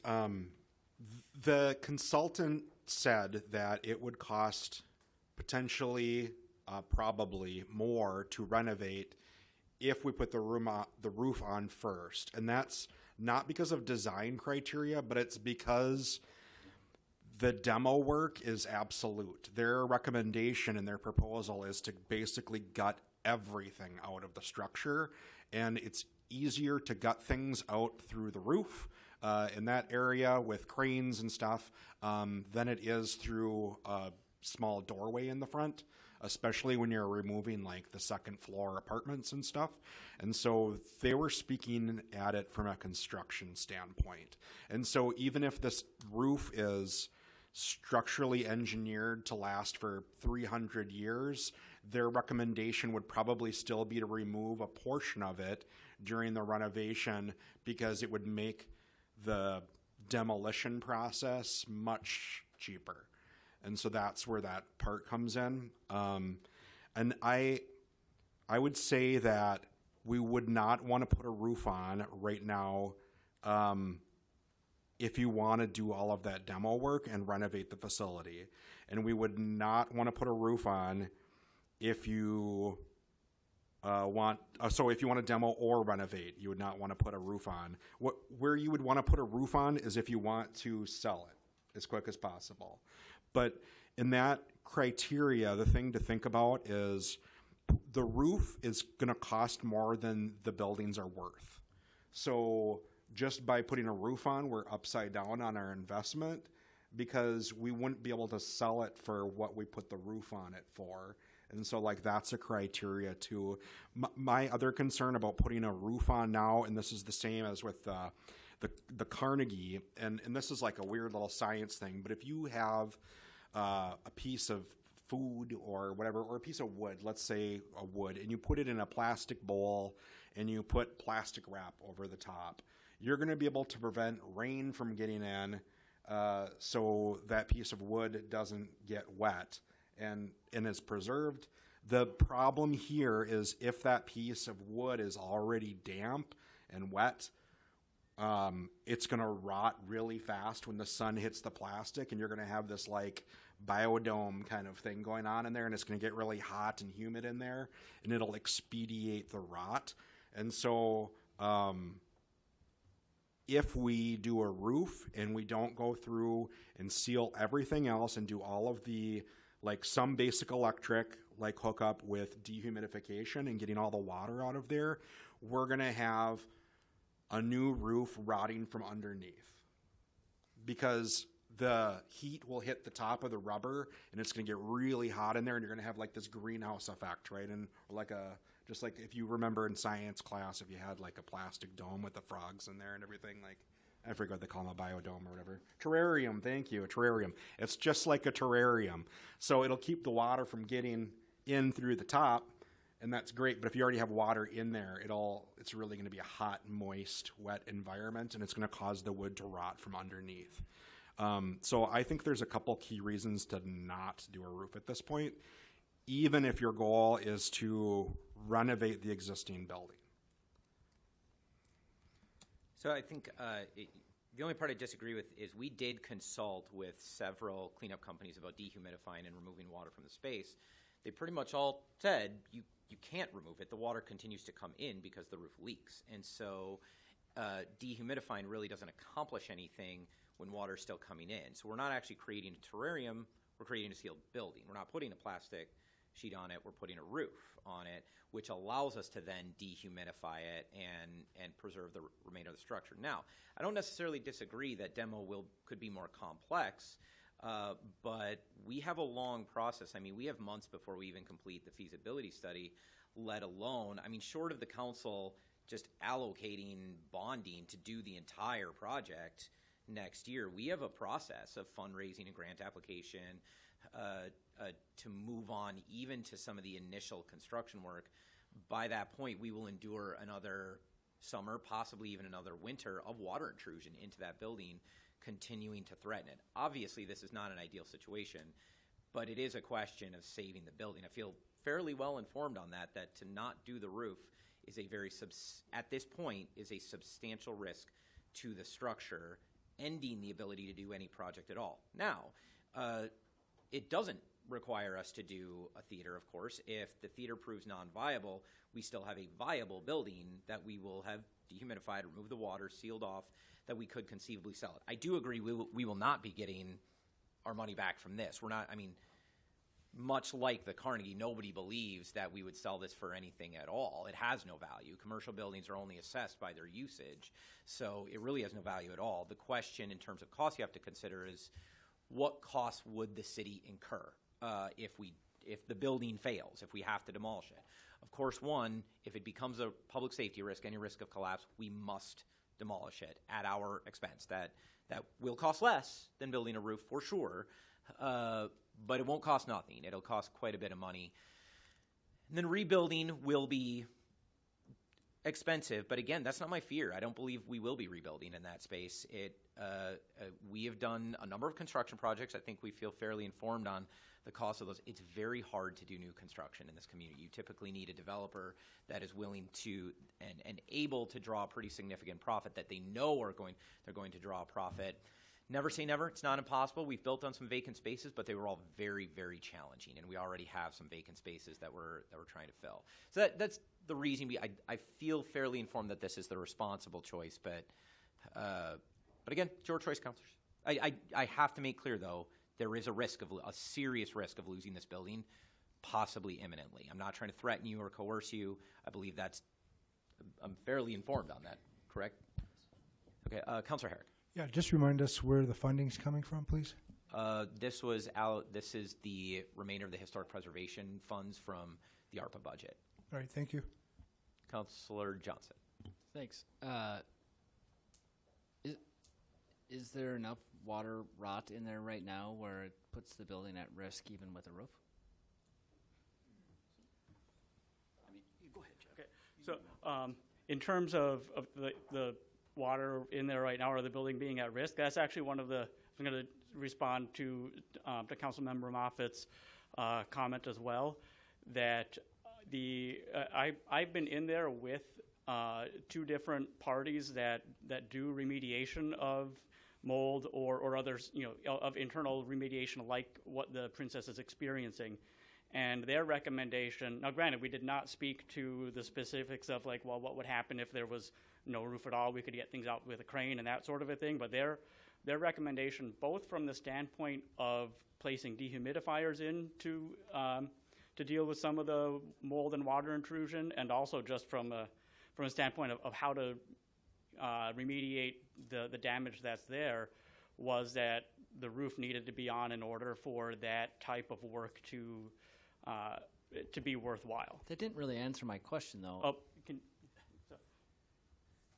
So your question was whether or not we're having some issues? Well, but I guess just to be point blank, is the water damage in the building now beyond repair to where even if we put a roof, the building remains at risk? Well, the bones are there. I mean, the walls and all of that are good. Some of the floor is going to have to replace, Counselor. They're warped. I mean, we have those issues at the Carnegie Library as well. So those are all going to have to be replaced for sure. The wood structure that is going to be replaced, that is the key structure that's going to keep this building together and keep the tops together. The bones of the building, according to our architect, are still very, very good. So the floors, everything's going to have to come out for sure. Absolutely. And at what cost? Well, when you renovate. Okay. I don't know that cost. Okay. I don't know that cost, but that will be when you renovate. Yeah. So could I love a good terrarium analogy here, but like could the terrarium grow to a point where it creates a space where it's not savable? I don't know the answer to that question. Okay. Well, I don't know. I think it's a valid question and a valid point. Like, if we're putting a roof on and the building's gonna not be viable, why are we putting a roof on in the first place? I guess that's my question. I don't. Can I take a shot at asking it in a different way? If we put the roof on, is the building sealed, and can we prevent any further damage to the building? Does you're the roof for accomplish sure going to prevent major damage to the building. Absolutely. As far as being sealed, it's an old building. The windows breathe. There's a lot of air moving through there. Now, is it enough to make sure that we're not creating a terrarium? I don't know the answer to that question. But there's a lot of holes in this building. There's a lot of airflow. But I can't answer that question. Okay, that's fair. Did the remediators? Try not to say regulators here, but I want to jump into just a little bit of that question of the terrarium scenario, which is that it certainly doesn't benefit this site to put the roof on and then ignore what has happened and on the interior and just assume that it'll be fine. That part of this process will be, once that roof is on, assuming it happens in this order, once that roof is on, to bring back someone like the Paul Davis or Johnson or some of these other companies that do the remediation, bring them back in and have them advise us on what the next best steps are in order to keep the site secure and to prevent exactly this scenario. But that really is it's not a question that we've that we can answer right now because it's more speculative. Is there? And I don't know if that answered your other. That's actually a good answer. I appreciate that. Thank you. I'll stop trying to ask it in different ways. Do we know where the funding for that's going to come, Mr. Mayor? For the remediation of the water? Oh, yeah. We'll. I don't know exactly what line item we'll take it out of, but we would probably purchase that equipment. It would be, in the long run, more affordable. This is not the only old building that we own, nor the only old building that has, water issues or humidity issues. So that equipment would probably be pretty valuable for us to own. But it was only, was it something like $30,000-$40,000 to buy that equipment? Yeah, we looked at, and I've got the notes in my office, but yeah, we looked at the possibility of renting the commercial grade dehumidifiers for a square footage space of this size for several months versus the cost of simply acquiring them and being able to use them, let's say in this space and then the Carnegie or other spaces that may need that type of service. And it really, at least at that time, it made more sense for us to acquire those types of units and own them and use them as needed here. The answer we have to city staff that's trained to use those then, or we would have to train them? Yeah, well, you're probably in line to hire a facilities maintenance manager in the next couple of weeks. That you funded that in the budget. We'll be hiring that person. I hope it's about to have its final meeting at HRC, so in April. So yeah, that'd be the person that would manage our buildings. The buildings and grounds crew right now could probably use that equipment fairly effectively. And we do have a building fund for some of these smaller investments, buying things like remediation equipment, doing light electrical work if we needed to just get power to the building.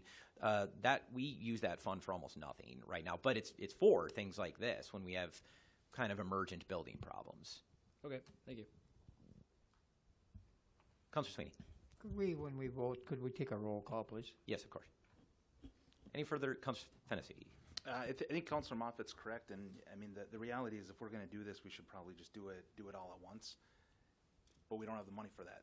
We don't have the money to do it all at once. We barely have the $1 million to put in to preserve this roof, let alone the 9, 12, 30 million, whatever it would be to fully restore it. So, but I also think it's important to point out that at the very last meeting, I made a motion to add $1 million into historic restoration into this fund, and this council voted it down, and that's fine. The council chose broadband, a new unproven project, over historic restoration, restoring a building that we already own.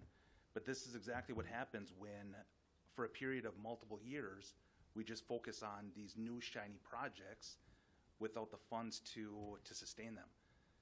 Broadband, the Carnegie, the Princess, it was fun, it was exciting to take on these projects.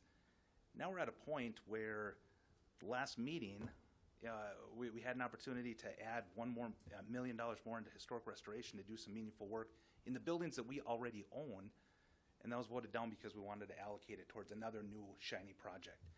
And so we can't in one meeting vote down the funds and then in the very next meeting object to the fact that we don't have enough funds to do these things correctly. And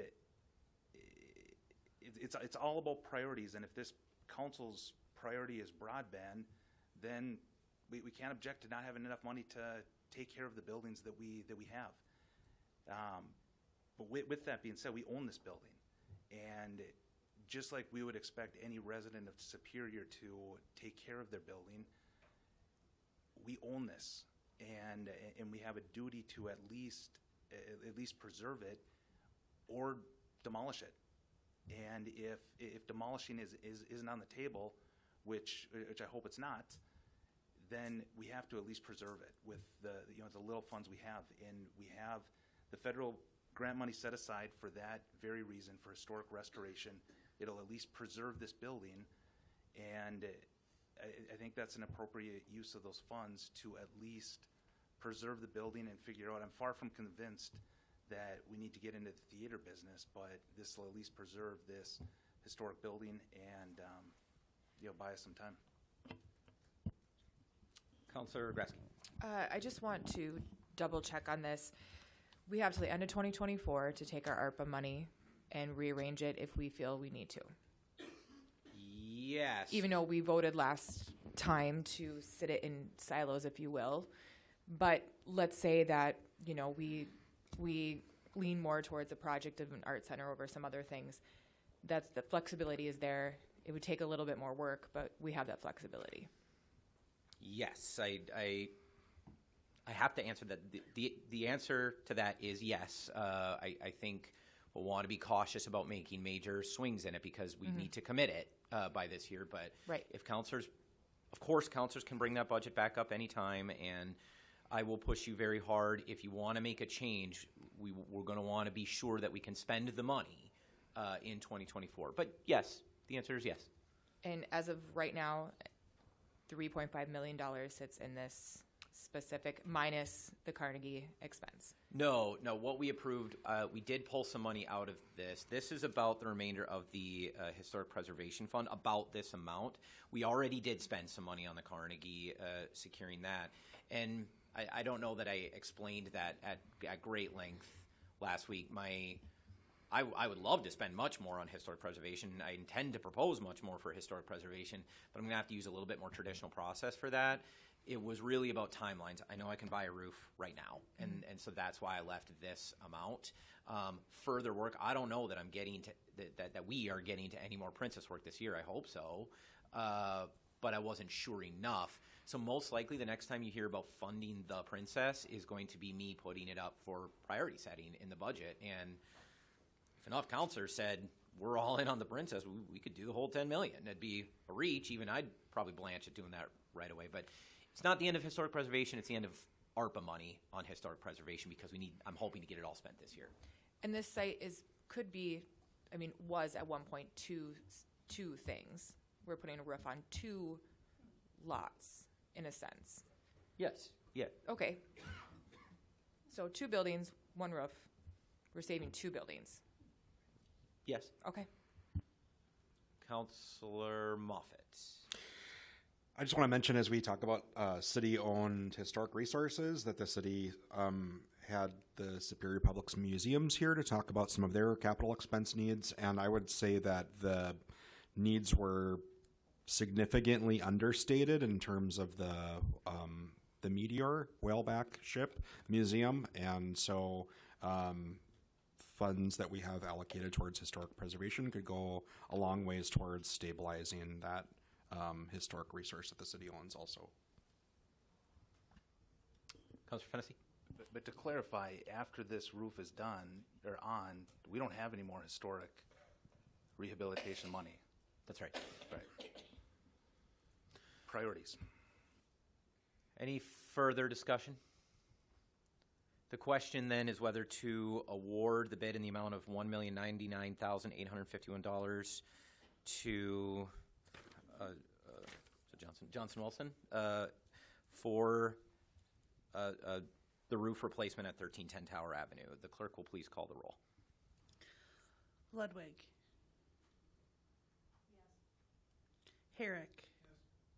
Johnson. Yes. Grasky. Yes. Ledeen. Yes. Van Sickle. Yes. Moffett. No. Sweeney. No. Fennessy. Yes. Elm. Yes. 8. The vote is 8 in favor, 2 against, and the motion passes. All right, item 7.1 just a moment. Councilors, we're approaching 2 hours. Does anybody need a recess? If not, I'm going to move it. The rest of the meeting. We're going to have public comment at the end of the meeting as well, but I believe the rest of this should go fairly quickly, but that's up to you. Feel free to interject. You can interrupt to ask for recess at any time. If folks in the audience need use of the bathrooms, it is out this door to the right near the grand staircase up to the atrium. There's a water fountain there as well. Please. Item 7.1 is the business of the Human Resources Committee with a meeting held on February 19th, 2024. Is there a report from the chair? Yes, Madam Clerk, there is. At our HRC February 19th meeting, we approved requests to fill several positions. Limited term light equipment operator at the landfill. The position is vacant due to retirement and will be filled until the closing of the landfill. Staff assistant / planning technician. The position will be vacant due to current employee's promotion to a new position. We approved 2 firefighter positions, which are currently vacant due to resignations. We approved 4 police officer positions, which are vacant due to upcoming retirements. We approved the ESD Safety and Loss Prevention Coordinator position. Position is vacant due to an internal job change. Prior to approving the position, the committee requested and was provided with examples of safety plans, projects, and programs implemented by this position. The position description was updated, including that the ESD Safety and Loss Prevention Coordinator will submit an annual report to the Public Works Committee every January.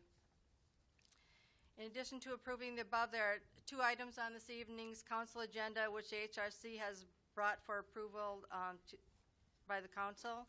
The first is a request to increase the police department staff by 1 officer for the duration of the Comprehensive Opioid Stimulant and Substance Abuse Site-Based Program, COSAP for short, Wisconsin Detectives Initiative Grant. Chief Winterscheid explained that the funding that SPD received through the COSAP Wisconsin Initiative Grant provides the funding for their current deflection resource officer, a sworn officer position in their coordinated outreach response team. The officer in this role came from street patrol, so hiring an additional officer would allow the department to backfill that spot. The additional officer would be hired for the duration of the grant, which is set to expire on September 30th, 2024, unless, of course, the grant is approved beyond that. If not approved, SPD will reduce our staffing to their current level through attrition due to retirement. The other item on the agenda for approval this evening is to approve the IAFF Local 74 union contract for years 2024 through 2025. If there aren't any questions, I turn it over to you, Clerk, to read the two items, recommendations. Thank you. All right, item 7.1.1 is recommendation to approve a request to increase the police department by 1 officer for the COSSAP Wisconsin Deflective Initiative Grant for the duration that the grant is funded. Motion to approve. Motion is by Councilor Ludwig, second by Councilor Herrick. Is there discussion? Hearing none, all those in favor, please signify by saying aye. Aye. Those opposed say no. Motion carries. Item 7.1.2 is a recommendation to approve the IAFF Fire Union contract for the years 2024 through 2025. Motion is by Councilor Johnson, second by Councilor Sweeney. Is there discussion? Hearing none, all those in favor, please signify by saying aye. Aye. Those opposed say no. Motion carries. Item 7.5 is the business of the Public Safety Committee with a meeting held on February 19th. Is there a report from the chair?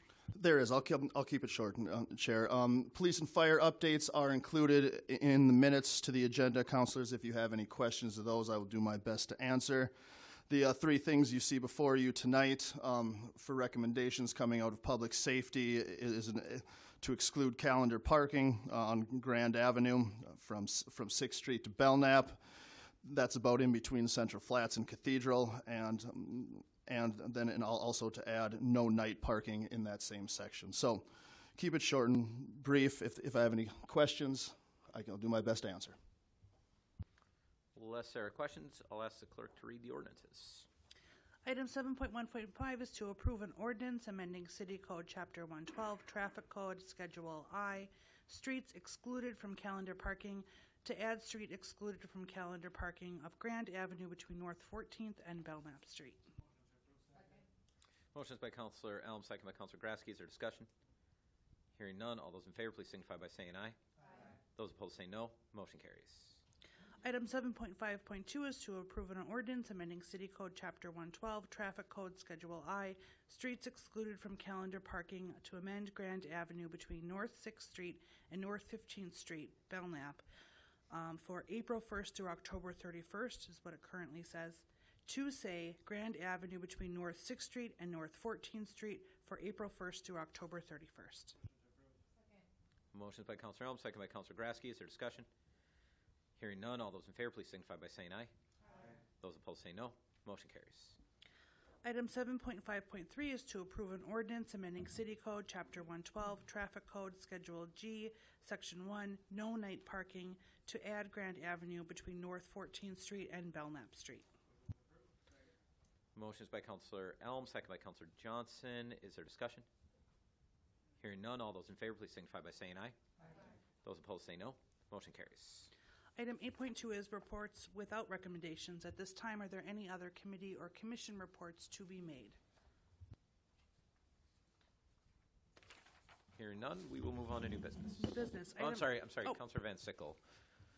Sorry, I just want to make a quick note and encourage folks to look over the minutes from the Wisconsin Point Committee meeting.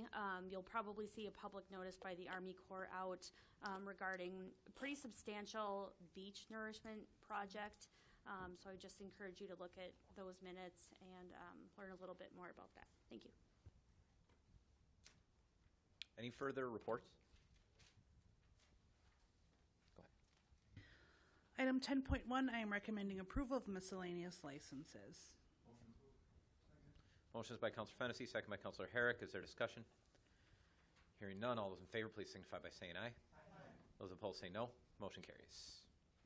Item 10.2, I'm recommending the approval of a temporary Class B beer license for application for the Duluth Superior Area War Gamers located at 525 Tower Avenue for the North Star Open Team Tournament to be held April 4th through April 7th. Motion is by Councilor Grasky, second by Councilor Elm. Is there discussion? Hearing none, all those in favor, please signify by saying aye. Those opposed say no. Motion carries. Item 10.3, Economic Development Planning and Pork Director Cirque is recommending the approval of a resolution to approve the form of notice to lease real property, General Mills Dock Wall Project located at 2205 Winter Street. Motion is by Councilor Elm, second by Councilor Grasky. Is there discussion? Hearing none, all those in favor, please signify by saying aye. Those opposed say no. Motion carries. Item 10.4, Community Development Manager Anderson is recommending the approval of a resolution to set a public hearing on April 16th for the 2023 Consolidated Annual Performance and Evaluation Report. Motion is by Councilor Herrick, second by Councilor Ludwig. Is there discussion? Hearing none, all those in favor, please signify by saying aye. Those opposed say no. Motion carries.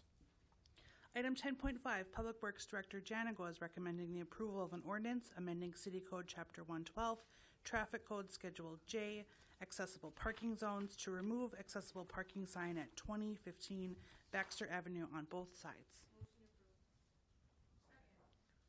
Motion is by Councilor Ludwig, second by Councilor Grasky.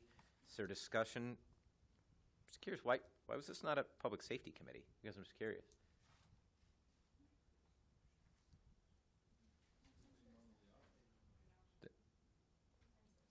It's late night. All right. Any further discussion? Hearing none, all those in favor, please signify by saying aye. Those opposed say no. Motion carries. We are on to public comment. I have about 6 people signed up. Members of the public, when I call your name, I'll ask you to come up and say your name anyways, especially if I mispronounce your name. We often invite people to state your address as well. And you are limited to exactly 3 minutes, barring an extension by the council. That is rarely granted, so I will remind you when you have 30 seconds remaining. If folks have not signed up for public comment but would like to speak, I will call to invite any other further public comment at the end. You can just line up behind the podium, anybody else that would like to speak. So in the order that I have here, I'm going to call Rebecca Blake Kelleher, please.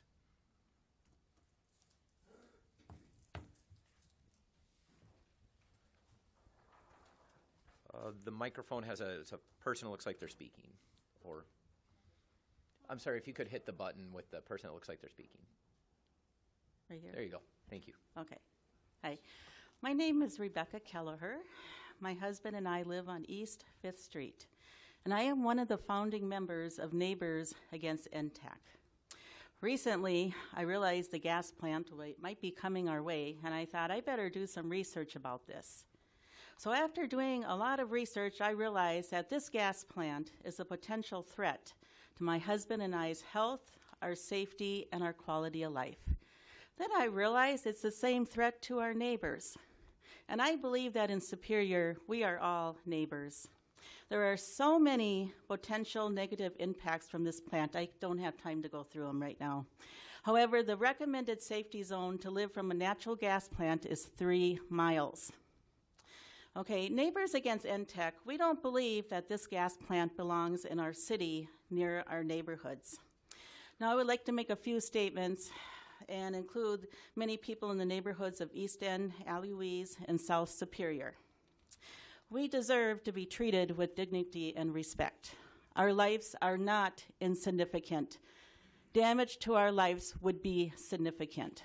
We count as much as anyone else in Superior.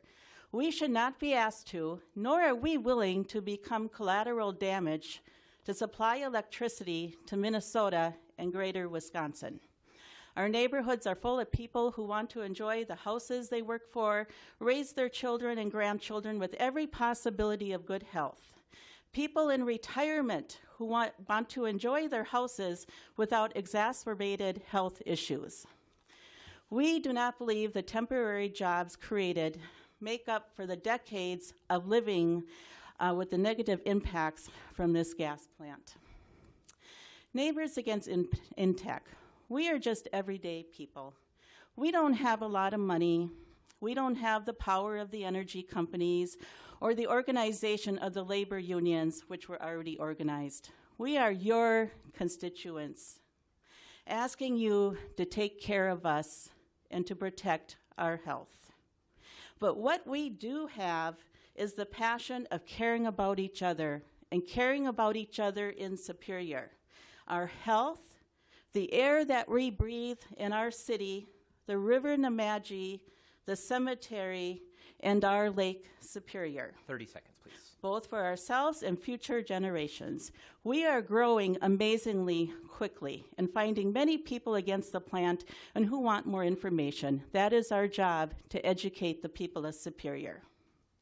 Councilor and Mayor Payne, if you had any doubt that there are a lot of people in Superior who do not want this plant in our city, doubt no more. Thank you. Thank you. Next is D. Fetters.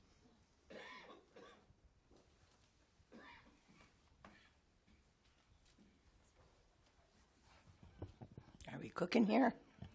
Deanna Fetters.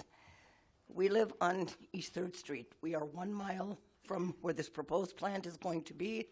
As the crow flies, it is less than that. I have survived 2 earthquakes in Greece. I survived polio as a child. I have survived a pulmonary embolism.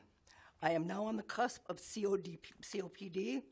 I am a heart patient, and when the humidity is high and the weather is 30 degrees, I'm housebound. I have 2 inhalers and a home nebulizer unit that I must use on these types of days. We are told the emissions are going to be little. Once it's built, they can kick the can down the road if that is not the case. I want you to understand I believe in union labor. My whole family, my entire life was union labor. I want a contract that's going to assure us that union labor is used from Duluth and Superior and not brought from outside. I have an apartment building, 6 units. I can rent out 2 furnished apartments for $2,000 a month. I can make $4,000 on 2 units. And you're going to multiply that by 12 months, that's $48,000 a year. And if they're here for 2 years, I can make $96,000. Now that's a nice piece of change. Think of your children. Think of your grandchildren. Think of your great-grandchildren. Once this plant is built, it's here to stay, and any problems that we have are here to stay as well. They have a lot of money to kick the can down the road if any problems ensue and pay the fines. We have to stop Duluth and Superior from being sold off in increments to big business. We have to protect our beautiful lakes, our rivers, our streams, our future generations. Let's come to the subject of the indigenous people who were moved from Wisconsin Point for a project that never happened. I can tell you a horror story about what's going to happen when that ground is shook, because it happened to Biwabik, Minnesota. And the ground, it disappeared. And coffins were floating down the river. And my father had a hook that he was grabbing the coffins and trying to pull them in. And when he did, the bottoms were open, and there were bones that went to the bottom of the river. Don't say this can't happen here. You know what their fence was in the plant that they built, I believe, was it North Carolina? It was barbed wire. That's not going to do 30 much. seconds, please. I want you to think in advance and make the correct decision. You work for us. We respect you, and we want you to do what's right for the city and the citizens of Superior. Thank you for your time, your consideration. Thank you. Next is Andre Latondra Wilcox.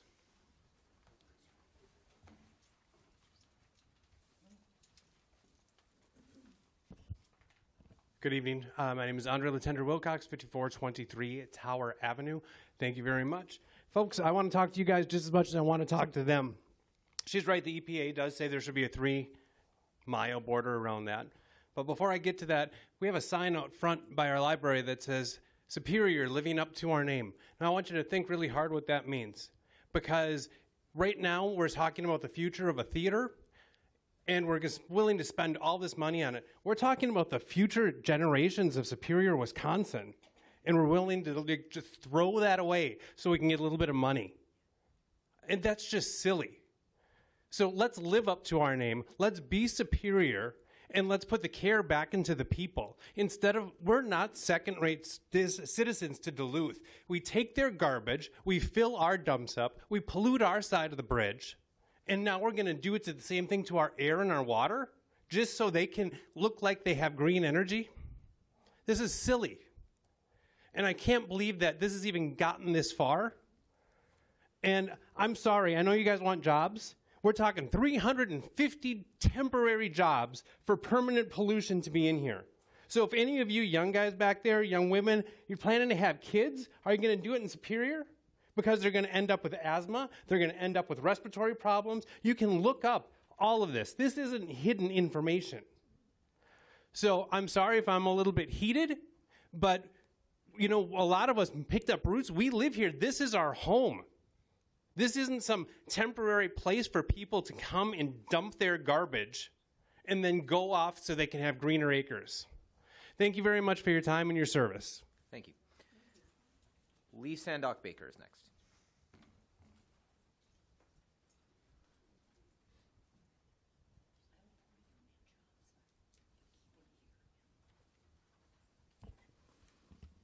Hello, I'm Lee Sandock Baker, and I'm here tonight as co-president of the League of Women Voters of Douglas County. The League of Women Voters of Douglas County is a grassroots, nonpartisan organization that encourages informed, active participation in government and influences policy through education and advocacy. Around the beginning of the year, our league was approached by community members who were concerned about the potential health impacts of the NTEC project. On February 20th and 21st, we hosted community informational forums featuring Wisconsin health professionals, scientists, and a local tribal leader. The NTEC team and the DNR were invited to participate, but they declined. More than 60 people attended these forums in person. More than 50 attended online. What league members learned as a result of research preparing for the forums, along with what was presented during the forums and interacting with our fellow community members afterwards, led us to form the following position. The League of Women Voters of Douglas County opposes the Nemadji Trail Energy Center, as it will contribute to climate change, negatively affect our environment, and adversely impact our community's health. For decades, the League has advocated for energy efficiency improvements and shifting to renewable energy for both the health of the planet as well as community members. We know the population that is disproportionately affected is our most vulnerable. Our children, our seniors, pregnant women, those living with chronic diseases, our indigenous community, and those living in poverty. It's our duty to be a voice for those who've been historically marginalized and voiceless.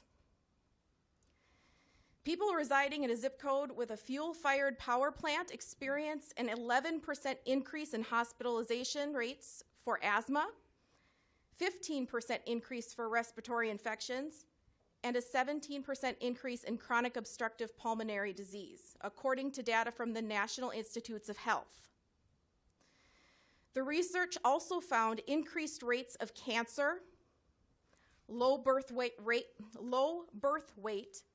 preterm birth, childhood asthma, adverse neurodevelopmental impacts, and learning issues. 30 seconds, please. Heart disease, dementia, hormone disruptions, and mental health issues. The League also supports providing pathways to economic prosperity.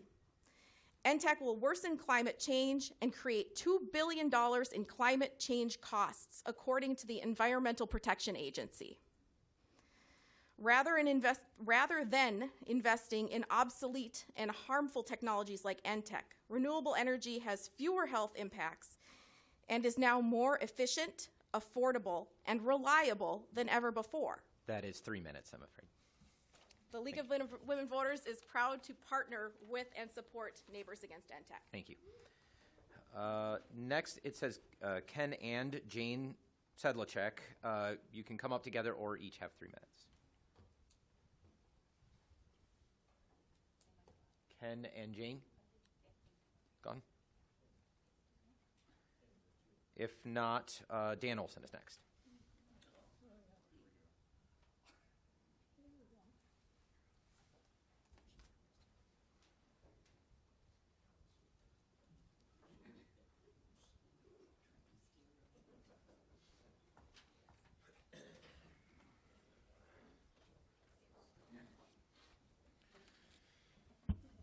Good evening, Mayor, councilors, staff, and everybody sitting here. My name is Dan Olson. I think most of you know me.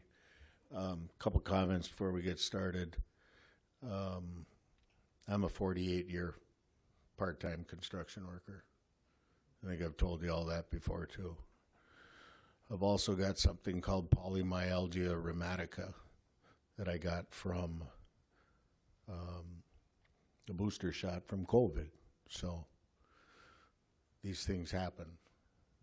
Some are controllable, some are uncontrollable.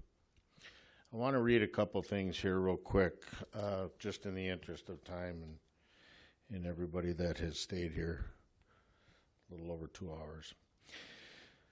So for the council, in about a month, barring any unforeseen complications, Elite, Dairyland Power, and Basin Electric application for vacation of a couple city streets and a zoning change will come before you to render a decision to approve or not approve a decision made by the Plan Commission.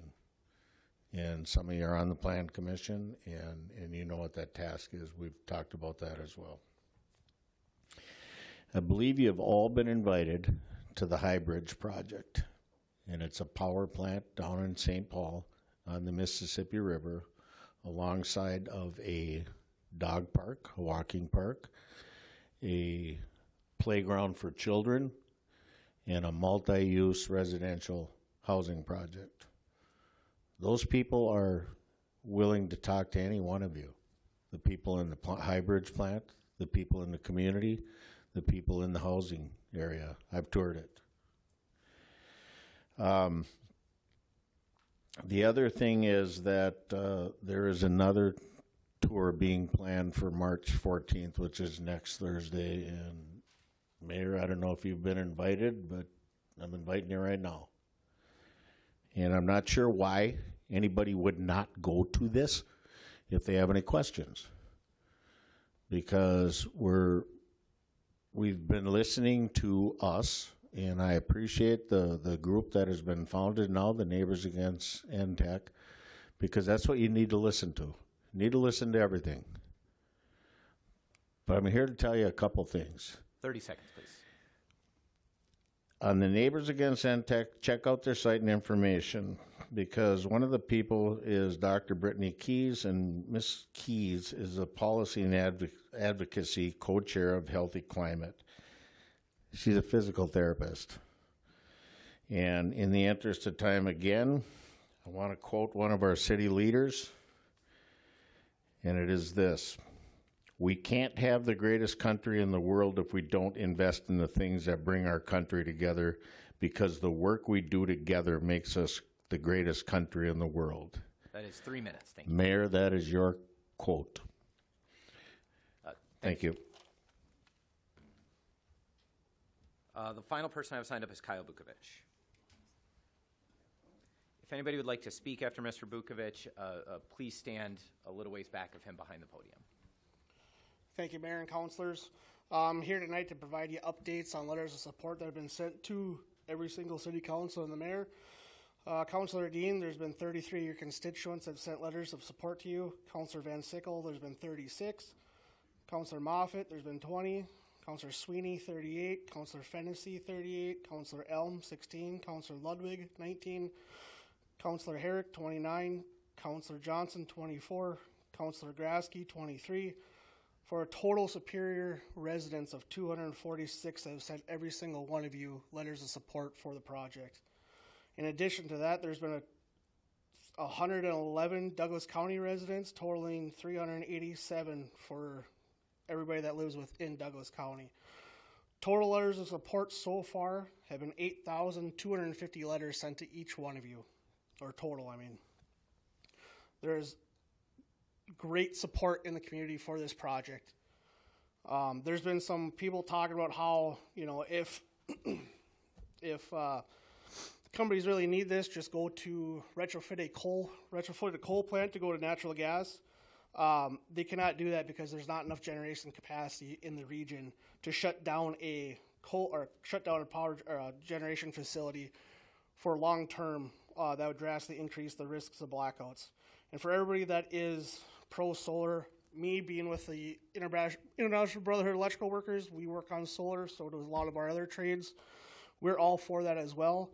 But to replace NTEC with solar, it's 5 to 10 acres per megawatt of solar. So who has up to 6,250 acres, which is almost 10 square miles of land, to deforest, bulldoze, and put up solar panels? That does not even include the battery storage that would be required for a solar field to have the same output and capacity as NTEC. So, thank you. Thank you. Would anybody else like to speak in public comment? Please come forward.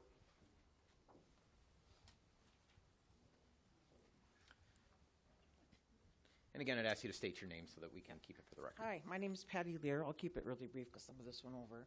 I live in the Central Park area, and I'm within that 3-mile radius very easily of the plant as the crow flies. What I'm kind of concerned about mostly is that we already live in a heavily fossil fueled area. Now on top of that, we're adding one more plant to this. We have Enbridge, we have Lakehead Pipeline, we have taconite dust, we have the refinery. We know accidents happen, we've lived through them, we've experienced them from benzene spills to the explosion of the refinery. But having one more plant in a very small area like this, I mean, Dan talks about a place in St. Paul. It's very possible that there's places close to this. We're adding this on top of what we already have. And it's a lot already. And then we live in a basin, so the air currents aren't always going where they need to be. Things settle down can settle in our areas for a while.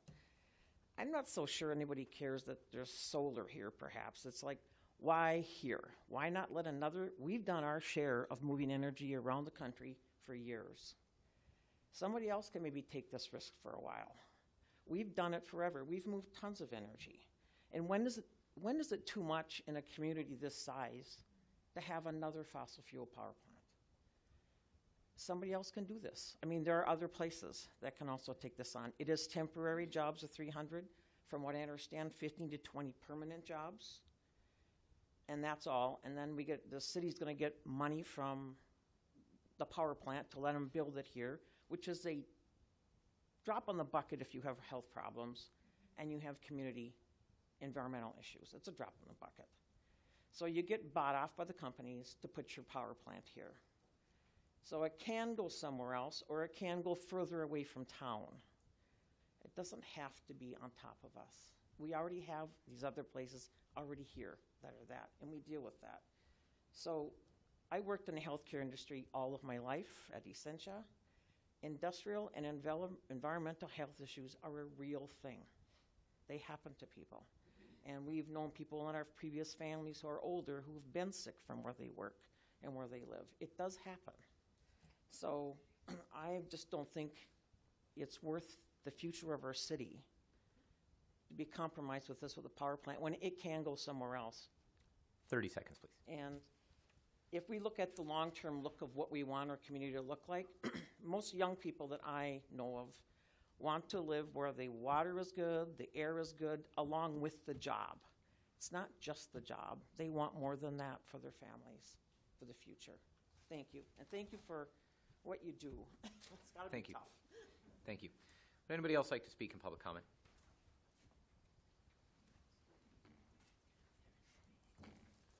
Hello, my name is Randy Nevela. I live at 3022 East 7th Street. I'm with my family. We have one of the closest homes to the proposed power plant. We oppose NTEC for many reasons. To name just a few, the disruption to the peace and quiet and the character of our neighborhood, the loss of property value will be very significant. Our retirement investment and our inheritance to our children will take a big hit.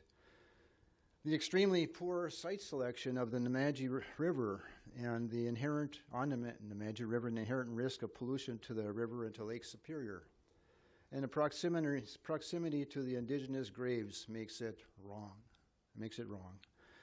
But tonight, I would like to focus on some of the harmful health effects of the power plant. I did some research on the community health impacts, and I would like to share that with the council. One report I found was from the American Lung Association, health impacts of power plant emissions. Emissions from burning fuel. The most significant health impacts from producing electricity come from the air emissions from burning fossil fuels. Natural gas, methane, power plants emit significant air pollutants. These emissions are particularly harmful to people living near the power plant, but also harm health hundreds of miles downwind. These emissions include the following four types. Direct impacts. Emissions directly released include sulfur dioxide, nitrogen dioxide, and carbon monoxide, as well as hazardous pollutants that can cause cancer and other health problems. Particle pollution. Particle pollution forms directly seen as ash and soot, or indirectly as sulfur dioxide and nitrogen dioxide emissions, where they convert into particles once they reach the outside air. These particles are so tiny they can blow hundreds of miles from the source. And of course, there's ozone pollution and greenhouse gases. And also, the other report I looked at was the EPA report. It's already been mentioned about the 3-mile radius. That report was entitled, Mapping Power Plants in Neighboring Communities. And they did a study of in a 3-mile radius. For data considerations, it goes on to say, it is important to note that the impacts of power plant emissions are not just limited to a 3-mile radius, because 30 seconds, please. Just 30 seconds. Because pollution can travel long distances and many miles away. Potential health impacts, the sulfur dioxide, nitrogen oxides, and all the other pollutants are in the air. They're known to contribute to adverse health outcomes. One important thing I would like to read here is populations found to be particularly vulnerable to environmental pollution include the poor, the elderly, the very young. I'm sorry, that's 3 minutes. Those already in poor health, and indigenous populations. I asked the council this. Sir, that's do you 3 have minutes. any of these demographics in your districts? Thank you. Would anybody else like to speak in public comment? Last call for public comment. If not, we have no further business and are adjourned. Thank you, councilors.